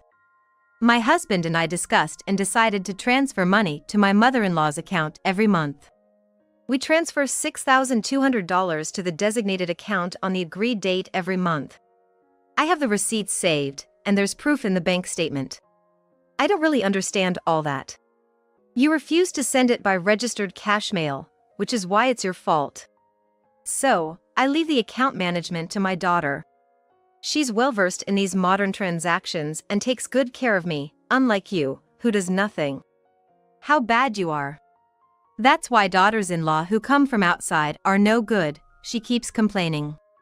Although my mother-in-law herself came from outside, I don't understand why I'm the only one being criticized. Moreover, it was my mother-in-law who refused the registered cash mail. Because it's expensive and takes days. Why it turned into me refusing it is beyond me. What's even more puzzling is about my sister-in-law. My sister-in-law is a housewife, and considering her husband's income, a $4,000 monthly allowance should be pretty tough.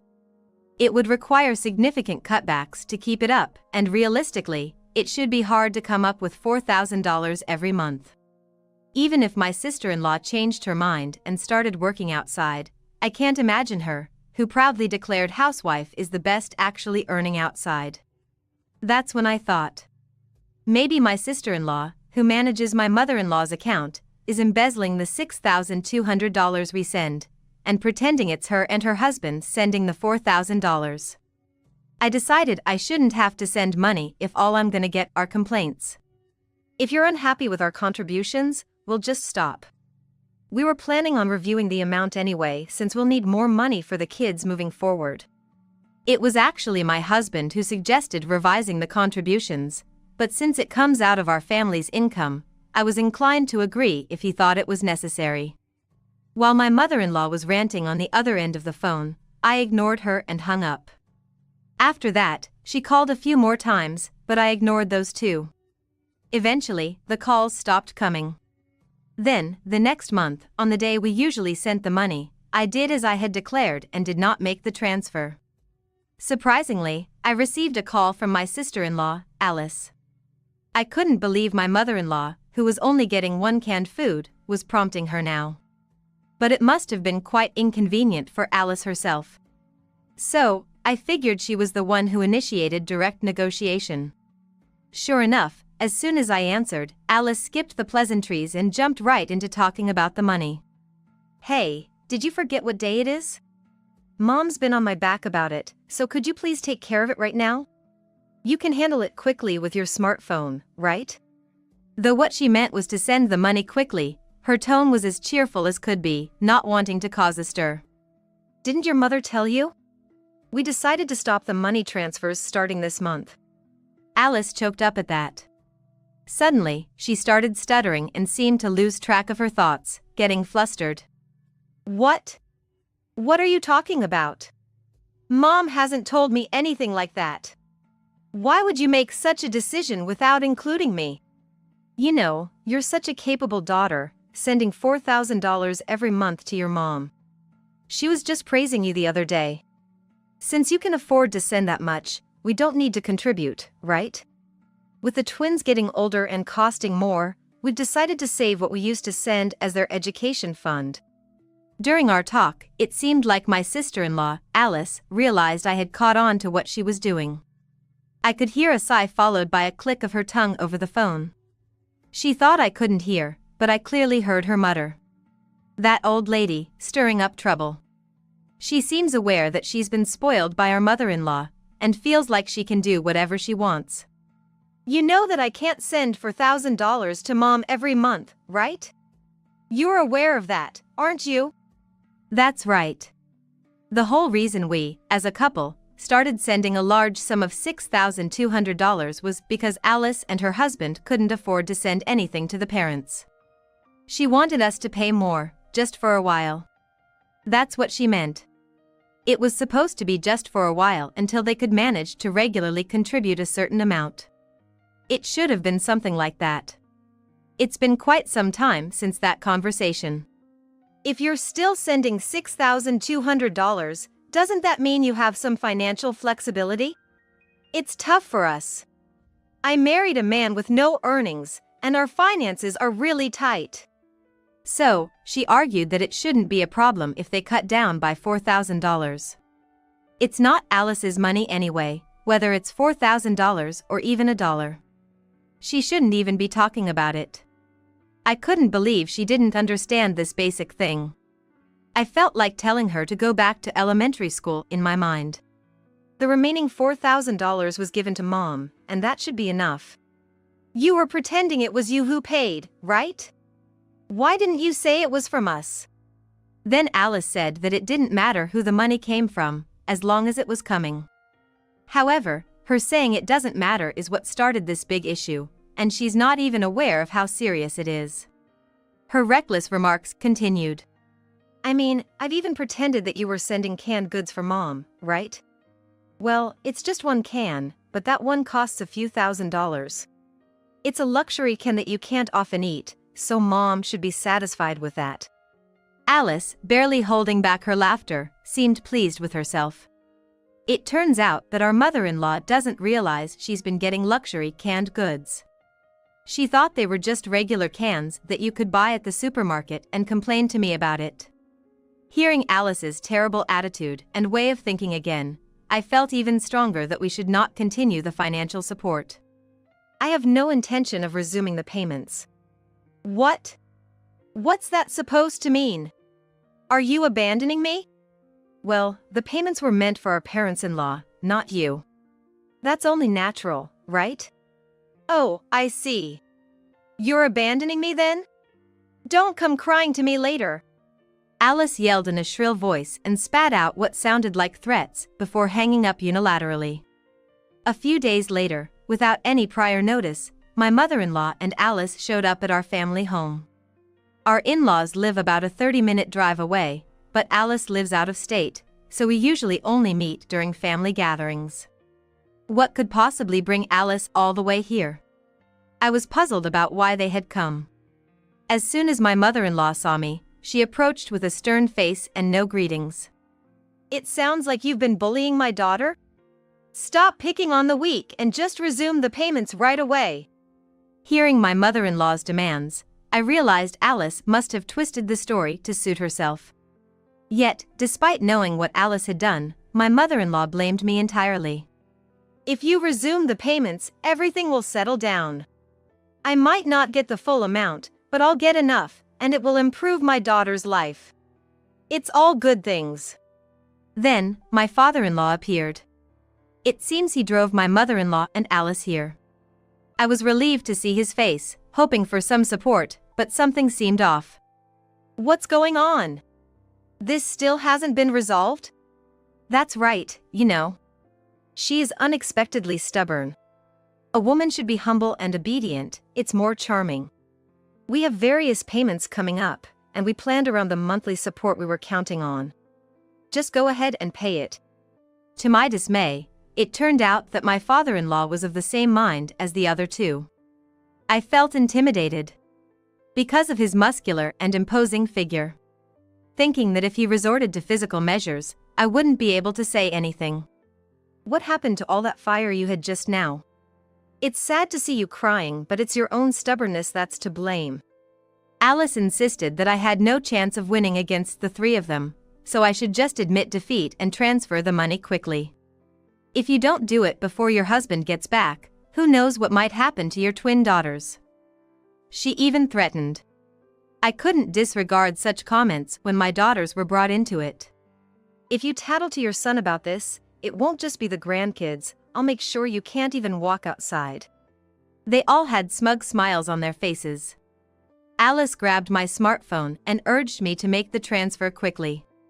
My father-in-law started looking around the room for anything valuable he could possibly take. I bowed my head and wiped my tears, and Alice muttered a small "I won." She was so focused on my gestures that she didn't notice the slight relaxation of my mouth. You can come out now. Reacting to my words, my husband stepped out from the closet in the room.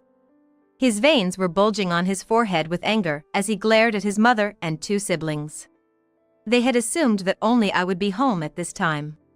They had no idea that my husband had been hiding in the closet, listening to the entire conversation. Caught off guard, the three of them were speechless. Their mouths agape in utter stupidity. I never thought it would be this bad. To think that my own parents and sister could be such scum. It's pathetic. Overwhelmed with anger, shock, and sadness, my husband was unable to control his emotions. Although his face and words expressed rage, His emotions were a mix of disbelief and sorrow as tears flowed. I had always longed for a warm family environment. A home filled with constant smiles and the cheerful voices of children. That was always my dream. There was a reason for it. I lost my parents in an accident when I was young. Miraculously, I survived, but since my parents had eloped to get married, no relatives wanted to take me in. Especially my maternal relatives, who were furious that their precious daughter had been taken away so abruptly, while my paternal relatives just kept apologizing. My parents didn't have individual funerals. Instead, there was a joint ceremony for all those who died in the accident. At that funeral, the two families met and bickered over what to do with me. Seeing this, my paternal grandmother, insisting that a child should not be blamed, decided to take me in. Then, the paternal relatives targeted my grandmother with unkind words and declared they would not provide any assistance. I was raised by my paternal grandmother until high school. My grandmother left me a significant sum of money, insisting that no matter what, I should attend college, and I honored her wishes. My grandmother was a very generous person, always surrounded by friends. After her passing, it was her friends and neighbors who helped me become who I am today. Actually, she too had longed for a bright and happy family. She had married my grandfather on her parents' orders without knowing love. It was a loveless marriage, so my grandfather was hardly home, leaving the family feeling cold. I always wished my grandmother could have experienced a joyful family life. Although I couldn't fulfill that wish for her, I promised to become happier and happier as a story to tell when I eventually join her. Continuing my grandmother's belief that picking up trash brings good fortune, I kept doing it after she was gone. And that's how I met my husband. I believe our relationship was a connection she had made for me. Having witnessed the tension between both sides of my family in my childhood, I tried my best not to have a bad relationship with my in-laws. To me, my in-laws represented the parents I never knew, so I wanted to cherish them. Honestly, we couldn't afford to send as much as $6,200 just from my husband's earnings. That amount included a lot of my own sentiment. When I was single, I used to post my handmade remakes on social media and connected with various people, which reminded me to post the clothes I made for my daughters again. Being busy with childcare, social media was my only way to connect with the outside world. It has the advantage of connecting with someone regardless of time, and finding sympathy with others facing similar struggles was encouraging. People who had bought my remakes during my single days were happy to see my handiwork on social media again and even asked if I would take orders. In the midst of this, I received a request to see actual pictures of the children wearing the clothes. Indeed, the image is quite different when you see the clothes on a mannequin compared to being worn. However, I hesitated to post pictures of my own children online. During this exchange, a clothing manufacturer approached me with a proposal to use models for the photo shoot. Apparently, they had been fond of my work for some time and had been following the positive comments about it. They suggested partnering with them would not only save time on production but also protect personal privacy, and they wanted me to consider it. When I discussed it with my husband, it turned out that this manufacturer had dealings with his company and was trustworthy, so we went together to their office and signed a contract. I initially thought it was just a representation agreement, but it actually evolved into launching a new brand. The launch was successful from the start, and when the topic of sending money to my in-laws came up, I suggested contributing a bit myself, which led to the total of $6,200. After explaining why he could send such a large amount, my husband expressed his anger physically. "How dare you trample over such thoughtful efforts by my wife?" "But I didn't know that." "You didn't? Do you have any idea how hard it is to earn money? Have you ever earned $6,200 in a month yourself? The household budget is tight, and you can't make the effort to contribute, even with a part-time job? Someone who steals my wife's kindness isn't family at all." He told them he didn't want to see their faces again and physically threw my sister-in-law, Alice, out of the house. My mother-in-law, seeing Alice being thrown out, felt threatened and suddenly changed her attitude, apologized. "Please forgive us. I'll scold my daughter harshly, so please don't stop the payments. Even a few $1,000s would be fine. Quiet! It's clear you're only apologizing because you want money. We might as well be cutting ties, so no more payments. Don't ever show up in front of our family again. Even my mother-in-law was kicked out. I thought my husband wouldn't stand a chance against my physically imposing father-in-law, but surprisingly, he too was quickly thrown out. It seems that all that muscle was just for show. Afterward, the new brand I was working on continued to grow successfully. Although it was initially online only, the popularity of the designs meant they often sold out instantly, and we started to offer them in stores as well. With the ability to see and try on the actual products, sales increased even further. Currently, it's only in major cities, but we are starting to consider expanding nationwide. As a result, things have gotten busier, and I often find it challenging to manage household chores and childcare, but my husband, Tom, has been a great support. I am incredibly grateful to him, and he says, "They are my daughters, after all it's only natural." Furthermore, he jokes that he's getting in good graces now before dads become annoying to their kids someday. Raising kids isn't just about pampering them, I think. But seeing Tom joyfully interact with our daughters makes me think it's okay if I am a bit stricter, balancing his indulgence. It makes parenting enjoyable, and it's a reminder of how wonderful family can be. Tom had actually looked up and found that my maternal grandmother is still alive and well. I hold no grudges against my parents' relatives, but I'm not ready to meet them yet. However, I feel that a day will come soon when I will visit my maternal grandmother with my family. It seems that my in-laws had sternly demanded that my sister-in-law, Alice, and her husband contribute financially. After being so lenient with Alice, they drastically changed their attitude and insisted she find a job, even if it's part-time. I heard from the neighborhood gossip that they even went so far as to apply for night jobs on her behalf without her consent because daytime jobs don't pay enough. However, Alice resisted and missed her job interviews. Apparently, Alice is just an average person without the skills to flatter men, and it showed on her face. There were rumors that she was not hired just from her resume picture. As a result, my in-laws tried to force Alice to work and send them money from her salary, but it didn't work out, and they are living on a tight pension.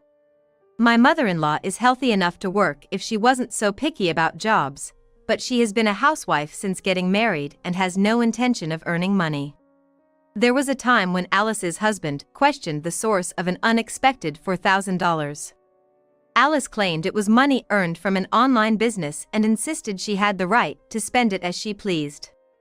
Her husband, having read an article about housewives earning supplemental income through crafts like handmade goods, believed Alice's claim without any doubt. In this recent uproar, it was revealed that Alice was lying. Moreover, when Alice's husband, John, discovered that she had been embezzling the money I was sending to help my in-laws, he vehemently condemned her character and actions as unthinkable for any decent person. John had been considering taking on night jobs just to scrape together some money for the support payments when this incident happened. Frustrated and disillusioned with Alice's lack of cooperation, he saw this revelation as an opportunity and told her he wanted a divorce. He expressed that he couldn't stand to breathe the same air as such a cruel person and kicked her out of the house. She would be forced to work if she returned to her parents' home, but she has nowhere to go and is currently missing. No one in the family seems inclined to look for her. What the heck? That's one ugly bride. I'd love to see what her parents look like. These were the first words my in-laws said upon seeing my face, making me involuntarily exclaim, "Huh?" I had a bad feeling about visiting my in-laws' house from the start. I pretended not to notice the slim chances that David's parents would be reasonable people, and I had come this far. But hearing these insulting words about me now, I'm reminded how foolish I was. Well, you see it, right? I was shocked too when I first met her. She said she felt complex about her looks, but I never imagined it'd be this bad. Even David said something unbelievable. Could it be that David had been mocking my appearance from the beginning? Thinking this, I felt so frustrated I could scream. There's no way I can go through with marrying David without saying something. I need to change this situation somehow. With determination in my heart, I quietly slipped my hand into my pocket, ready to take action. My name is Linda Miller. I'm 30 years old and work as a public relations officer at a major food company. Honestly, the path to get here wasn't easy. I almost gave up many times, but I finally made it. Even now, thinking back makes me tear up. Ever since I was little, I've been called ugly by my classmates. With a small nose, single eyelids, thick lips, and freckles all over my cheeks, I'm far from being called beautiful. Now, it may seem like a minor thing in life. But society still judges people by their looks, and it was only natural that I developed a complex about my appearance. During school, I grew my bangs long to avoid eye contact and walked around looking down all the time. The dark aura I emitted made it understandable why my classmates used me as their stress relief. Being called ugly or gloomy was the lesser of the evils. At worst, my shoes were hidden or my gym clothes were torn to pieces, so it's no wonder my spirit was crushed. In high school, I decided to change myself and studied relentlessly. Even though I was still bad-mouthed in high school, I didn't care and kept my focus forward. Thanks to that, I got into a top private university and landed a job at a well-known food manufacturer that everyone knows. It's been 2 years since I started working in the PR department. I've recently started using a dating app and have a date with a man this weekend. What kind of man will he be? How will he react to my looks? It's a bit scary, but if possible, I'd like to try dating too. Until now, I've lived thinking I could never date because of my complex about my appearance. But maybe this time, I can move forward. That's why I decided to take this step. The weekend I had arranged to meet a man through a dating app had arrived. I dressed up as best as I could, applying my makeup more meticulously than usual. I spotted the man I was supposed to meet at our rendezvous point and mustered the courage to approach him. His name on the app was David, so I tentatively asked, "Are you David?" "Oh, are you Linda?" "Nice to meet you, I'm David." David recognized me and greeted me with a big smile. "Nice to meet you, please take care of me." First and foremost, I was relieved that David didn't recoil at my appearance, so his smile was very comforting. "I've got a reservation at a restaurant, shall we go?" David, seemingly accustomed to such meetings, led the way to the restaurant with confidence and without any hesitation. I was still nervous about meeting someone new, and I followed David, watching his back as we walked. At the restaurant, we each ordered something we liked. My real name is David Taylor. I work as the sales director, Chain Corporation, an auto parts manufacturer. Oh, and I'm the sales director at this young age because my dad is the president. David casually mentioned something incredible during his introduction. Just hearing the word auto parts manufacturer made my heart skip a beat. Since Chain Corporation is a well-known company to anyone. That the president of Chain Corporation was David's father was significant. His app profile mentioned his income, but I hadn't imagined he was the sales director at Chain Corporation. Wow, the sales director at the famous Chain Corporation? That's impressive. My name is Linda Miller, and I work in public relations at New Wave Company, a food company. When I introduced myself similarly, David reacted with exaggerated surprise. "Really? Well, that's impressive too." I wasn't sure how genuine he was, but being praised for the position I worked hard to achieve was genuinely pleasing. "No, I'm nothing special. You're more impressive." When I praised David, he smiled happily again. After that, we talked a lot about our hobbies and had a great time. David was the kind of person who made even the dullest stories enjoyable, nodding exaggeratedly and asking questions, making it easy to talk to him. He didn't seem put off by my appearance at all. After talking for about an hour, I found myself thinking that I might be able to, perhaps move forward with him. Actually, I have always been complex about my looks. As the atmosphere warmed up, I decided to share my complex with David. David looked at me intently and then expressed genuine curiosity. "Is that so?" I don't think you need to feel that way. You seem to be working hard on yourself. Oh, sorry if that sounded presumptuous. David's words eased into my heart and melted it. No, thank you. I felt my heart warming up. I felt confident that I could make it work with David. Acting on intuition, I confessed to David on our second date. David, not expecting me to make the first move, initially looked surprised but then said shyly, I was about to say the same, which was very endearing. Our relationship seemed to progress smoothly. David continued to treat me kindly even after we started dating. I realized that I had a habit of unconsciously bragging about my wealthy family, but David was willing to be in a serious relationship with me, someone who's not exactly cute, so I could overlook that minor flaw. It was on our 1-year anniversary that David proposed, saying, "Let's get married." I was shocked, having not expected a proposal so soon. But I had hoped to eventually be with David, so I happily accepted. Thank you. I'm so happy I met you, Linda. I'm really happy too. At that moment, I felt on top of the world, truly happy with David's proposal. It might have been the peak of my happiness. Because from that day, David's behavior towards me began to change dramatically. I hadn't realized it yet. The month after our engagement, we decided to move in together. David quickly bought a condo in a high-rise, and we began living there even before our marriage. Is it okay to live in such a nice place? Aren't the mortgage payments tough? Oh, the mortgage is fine. My family is rich. But in return, you'll need to handle all the household chores. I'll be coming home around 10 p.m. on weekdays, so I won't have time. Your company is pretty lenient, right? So, I'll leave the household stuff to you. David rattled this off in our new apartment. I was suddenly burdened with all the housework, and I was completely stunned. Moreover, his tone seemed sharper than usual. Usually, he spoke to me gently, never like now, quickly making demands. Half bewildered, I nodded, thinking, well, he's the future successor of Chain Corporation, so I guess he's busy. But a thorn-like feeling was already pricking at my heart. From that day, David's attitude changed rapidly. First, he would check every corner of the apartment as soon as he woke up. He couldn't stand any dirtiness, and if he found even a speck of dust, he'd lash out, "Hey, what's this dust? You skipped cleaning yesterday, didn't you?" I was dumbstruck and couldn't respond. I had vacuumed and wiped down the place just yesterday. There might be a bit of dust left.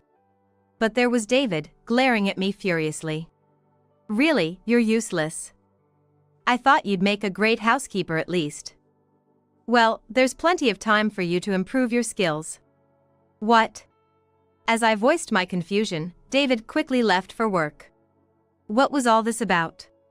The kind David I knew was treating me like just a housekeeper. I felt a stir of turmoil in the depths of my heart, and I couldn't focus at work all day.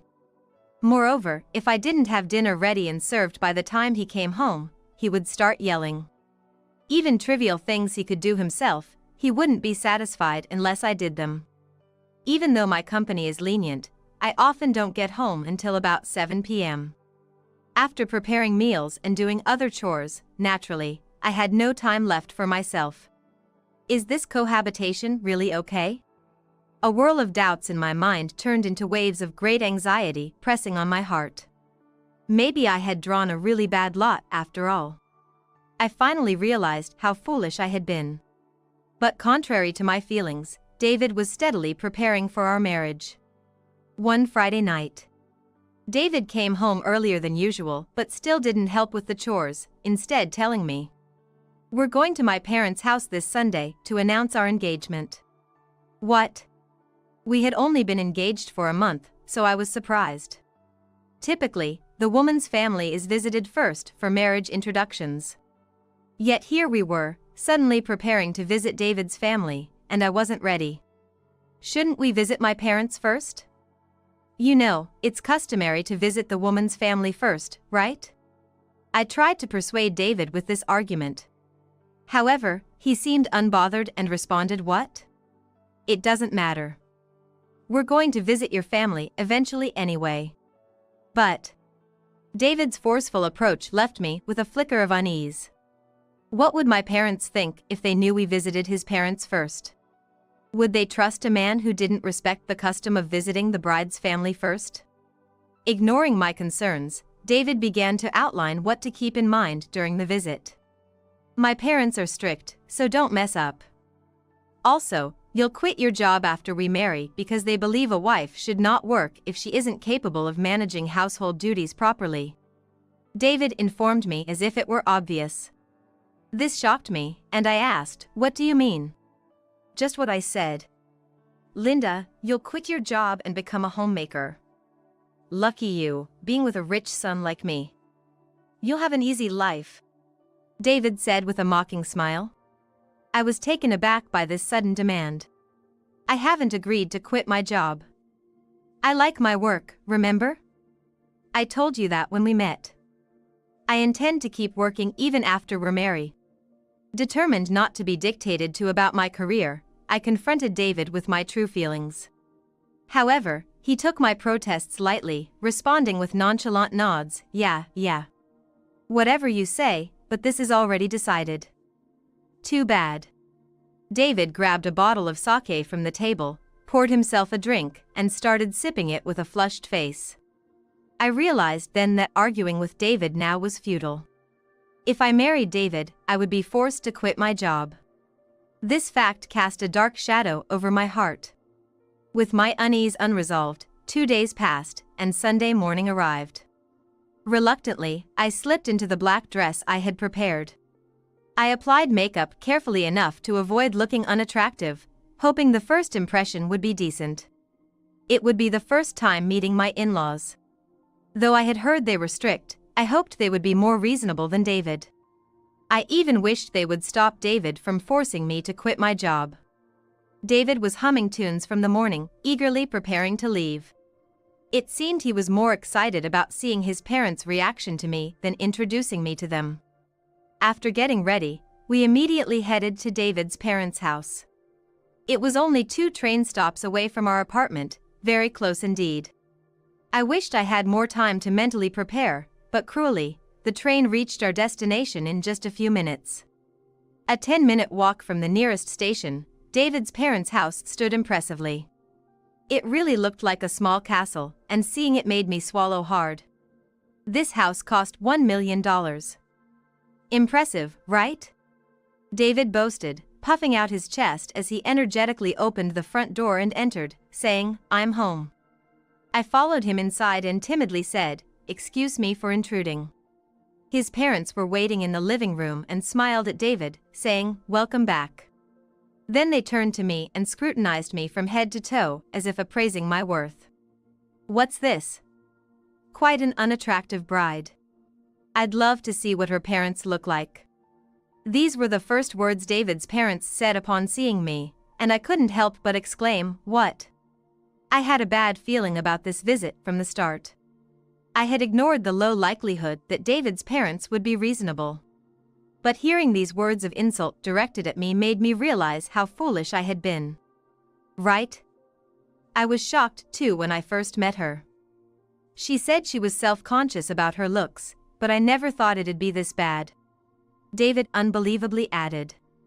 Was it possible that David had been mocking my appearance from the beginning? The kind responses he had given me when I first confessed my insecurities about my appearance were all lies. Thinking this, I felt so angry I could burst. There was no way I could go through with marrying David without saying something. I need to change this situation somehow. Determined, I quietly slipped my hand into my pocket and prepared to take a certain action. "May I use the restroom?" I asked his parents, who dismissively waved me away as if shooing a stray dog, saying, "Go ahead, quickly." Feeling humiliated, I stepped out into the hallway and headed towards what I assumed was the bathroom, pulling out my phone from my pocket. I called someone. She listened to my situation sympathetically, and I felt relieved after the call. After ending the call, I turned on the voice recorder on my phone and returned to the living room nonchalantly. Upon my return, David's parents insulted me again. "Where did you find such a woman? It's a shame. We were looking forward to meeting David's bride-to-be. She has to be introduced at the company, too. They'll make fun of her," his mother said with a smirk, covering her mouth with her hand, though her eyes weren't smiling. To them, I was merely the wife of the heir to the auto parts manufacturer, Company C. No doubt, introducing someone unattractive like me as their daughter-in-law was displeasing to them. "Come on, that's a bit harsh. It doesn't matter what she looks like, you guys told me to catch someone useful. Besides, I plan to have Linda quit her job after we marry. She's really lucky, being with a rich guy like me." Is that so? But now that I think about it, appearances do matter. After all, she's going to be the face of our company. And with that face. At David's father's words, his mother let out a crude laugh. Who could have imagined being insulted to this extent? Tears welled up in my eyes as I listened to their complaints. "Oh, please, come quickly, come quickly." As I silently wished this, the doorbell at David's house rang simultaneously. "Who is that? Did you order a delivery?" "Delivery? I haven't ordered anything recently." "Then who is it? Go check it out." Urged by his father, David went to the door and opened it. I heard David's voice asking, "Who are you?" followed by a confident, fearless reply, as someone entered the house. "Hey, you can't just..." David tried to stop the person, but they walked confidently into the living room. I saw the face of the newcomer and let out a sigh of relief. It was my mother, who had come right after I called her. "Hello, I'm the unattractive bride's mother," she said with a smile, greeting them without showing any anger, though I could tell she was very upset. "Oh, you are." David's parents' faces stiffened upon seeing my mother. "What's going on? Why is Linda's mother here suddenly, and why do you two look so shocked?" David was the only one confused by my mother's unexpected arrival. But the reason David's parents were frozen was not just because my mother had shown up unannounced, but because they recognized who she was. "What? Why? Is this some kind of prank?" David's parents' tone became slightly more polite, perhaps out of nervousness. "This is no prank," my mother replied calmly in front of the flustered in-laws. I rushed over because I heard that my daughter and her fiancé's parents were insulting her. "And wasn't it you who said you wanted to see the bride's parents?" Perhaps sensing the anger underlying her calm tone. David's parents gasped in shock. "What's going on here, Linda?" David, unable to follow the conversation, turned to me for clarification. To him, it must have seemed like my mother just showed up and his parents were merely surprised by her appearance.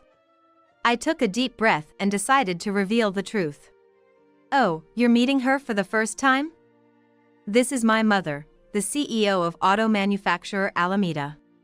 I said it firmly, and David's face turned pale as he muttered, "Auto manufacturer Alameda? Could it be?" It seemed David finally grasped the situation. My mother's company is a major client of David's father's company. For them, she is their biggest client. My mother was celebrated as a beautiful CEO. She had appeared on television several times, so many would recognize her as the CEO of Alameda Auto. Despite David working at his father's company, he hadn't recognized that the CEO of Alameda Auto was my mother. "What? A's CEO is Linda's mother? That can't be, she doesn't look like you at all." "I get it, this must be some strategy to surprise us, right? Why would you go to the trouble of having the CEO come here?" A flustered David accused me of lying. While dumbfounded, I sighed and answered, "I don't have such connections. This woman truly is my mother. I take after my father." "Don't you think you judge people too much by their appearance? Seriously?" David and his parents, who had been relentlessly calling me unattractive, probably never imagined my mother would be so beautiful.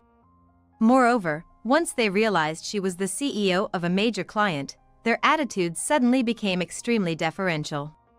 How funny. To think that the CEO of Alameda Auto was Ms. Linda's mother. Had we known, we would have welcomed you properly from the start. That's right. We never intended to fight with you. Although it's late, please have a seat. My wife will make some tea for you right now. David's parents, who suddenly became very formal, urged my mother and me to sit on a luxurious sofa. However, my mother did not budge from her spot. Smiling pleasantly, she said, "Thank you, but I prefer standing." Her calm tone and smiling face somehow gave David and his parents an indescribable sense of dread. Their bodies visibly began to shake. "Furthermore, I have nothing to discuss with you. We've decided to end our business with your company as of today." My mother's demeanor tightened, taking on the protective stance of a parent. Her announcement to end the business relationship shocked everyone present, including me. End the business relationship? Please, don't say that. We hope to continue our partnership. That's right. Your company will surely suffer without our business, won't it? The three of them frantically attempted to negotiate. But my mother's expression only grew more severe. Finally, she dropped her pleasant facade and spoke in a lower voice. "No, the decision to stop business is final. I no longer wish to associate with people who belittle my daughter as unattractive or worse." "We did not mean to belittle her."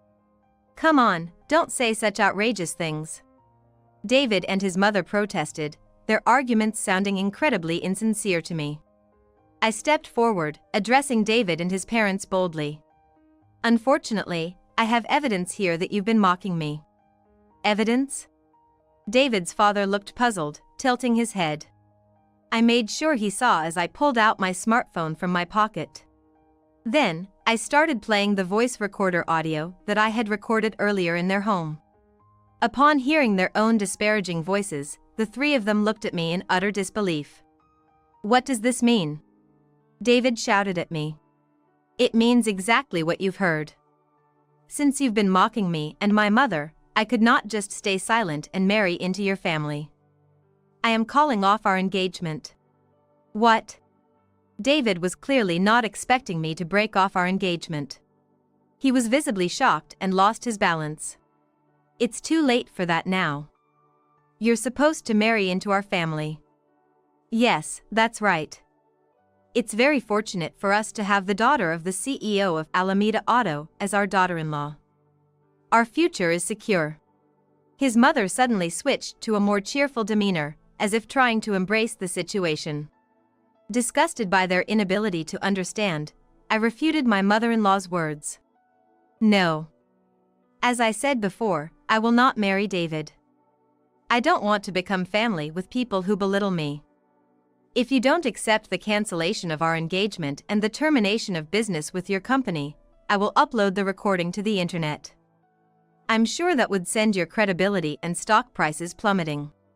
My calm but angry statement turned their faces pale. "Please, don't do that. If we goes under, our family will be lost." "Yeah, that would be a disaster." His parents chimed in, imagining a future where Company C collapses, starting to tremble. "So, will you agree to cancel the engagement and the business deal?" I pressed David further. He stuttered again, that's still seemingly trying to resist. Even now, at this point, was he still trying to put up some fight? I sighed heavily in frustration. "What's with your indecisive attitude?" "The main reason I want to call off our engagement is because you ridiculed my appearance. And now, knowing your company might be in jeopardy, you beg pathetically. Don't you have anything to say to me? And to you, my in-laws, judging people by their looks, I don't want to be part of a family like that. I'm especially disgusted by how quickly you changed your tune once you found out my mother is the CEO of Alameda Auto. I will definitely not marry David." Having my mother's support allowed me to vent my feelings openly. David and his parents could only stare as I spoke. "Sorry, my bad. But think about it, marrying a rich guy like me would make your life easier, right?" David's last plea seemed to assume I was only interested in money. I clenched my fist and shouted back. "Unfortunately, I'm not interested in money. My mother runs her company, and I have a respectable job myself. I don't need more money." I'd rather find someone who truly values me. Don't ever contact me again. Goodbye. With that, I turned on my heel and left David's house with my mother. We ignored his cries of "please don't spread the recording." What I do with that recording is my prerogative. I never want to see David's face again. My mother and I exchanged looks and sighed in relief. As I declared, I ended the engagement with David. It turned out he had been dating to quickly get married. He thought an unattractive woman like me would be easy to convince. He was just looking for a convenient woman to do housework, making me a perfect target. But unfortunately for David, I was not the person he thought I was. I take pride in my work and have no intention of marrying just to be demeaned. Thus, his plan miserably failed. My mother indeed ended the business with David's father's company. Without a major client like ours, it saw its management deteriorate. Public trust plummeted, and the stock prices dropped significantly. Moreover, it was discovered that my mother-in-law had been embezzling company funds. She thought a little here and there wouldn't matter, but over the years, those little bits accumulated into a sum too significant to ignore. Now, with the business situation worsening, the amount of money my mother-in-law had embezzled was putting immense pressure on the company.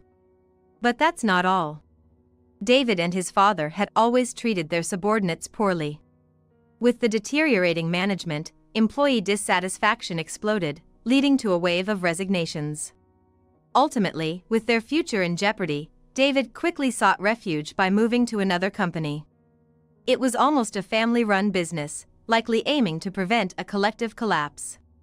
However, David's condescending attitude was quickly spotted by interviewers at other companies, and he struggled to find employment. In the meantime, their company continued its decline, and there was no position left for David to return to.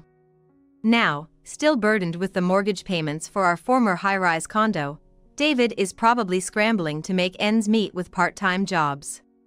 I never needed to release that recording situation to deteriorate this far. The significant impact of Alameda Auto's withdrawal and the cost of angering my mother became starkly evident. While it's unfortunate for David, he essentially reaped what he sowed. I can't help but think he deserves to suffer for his actions.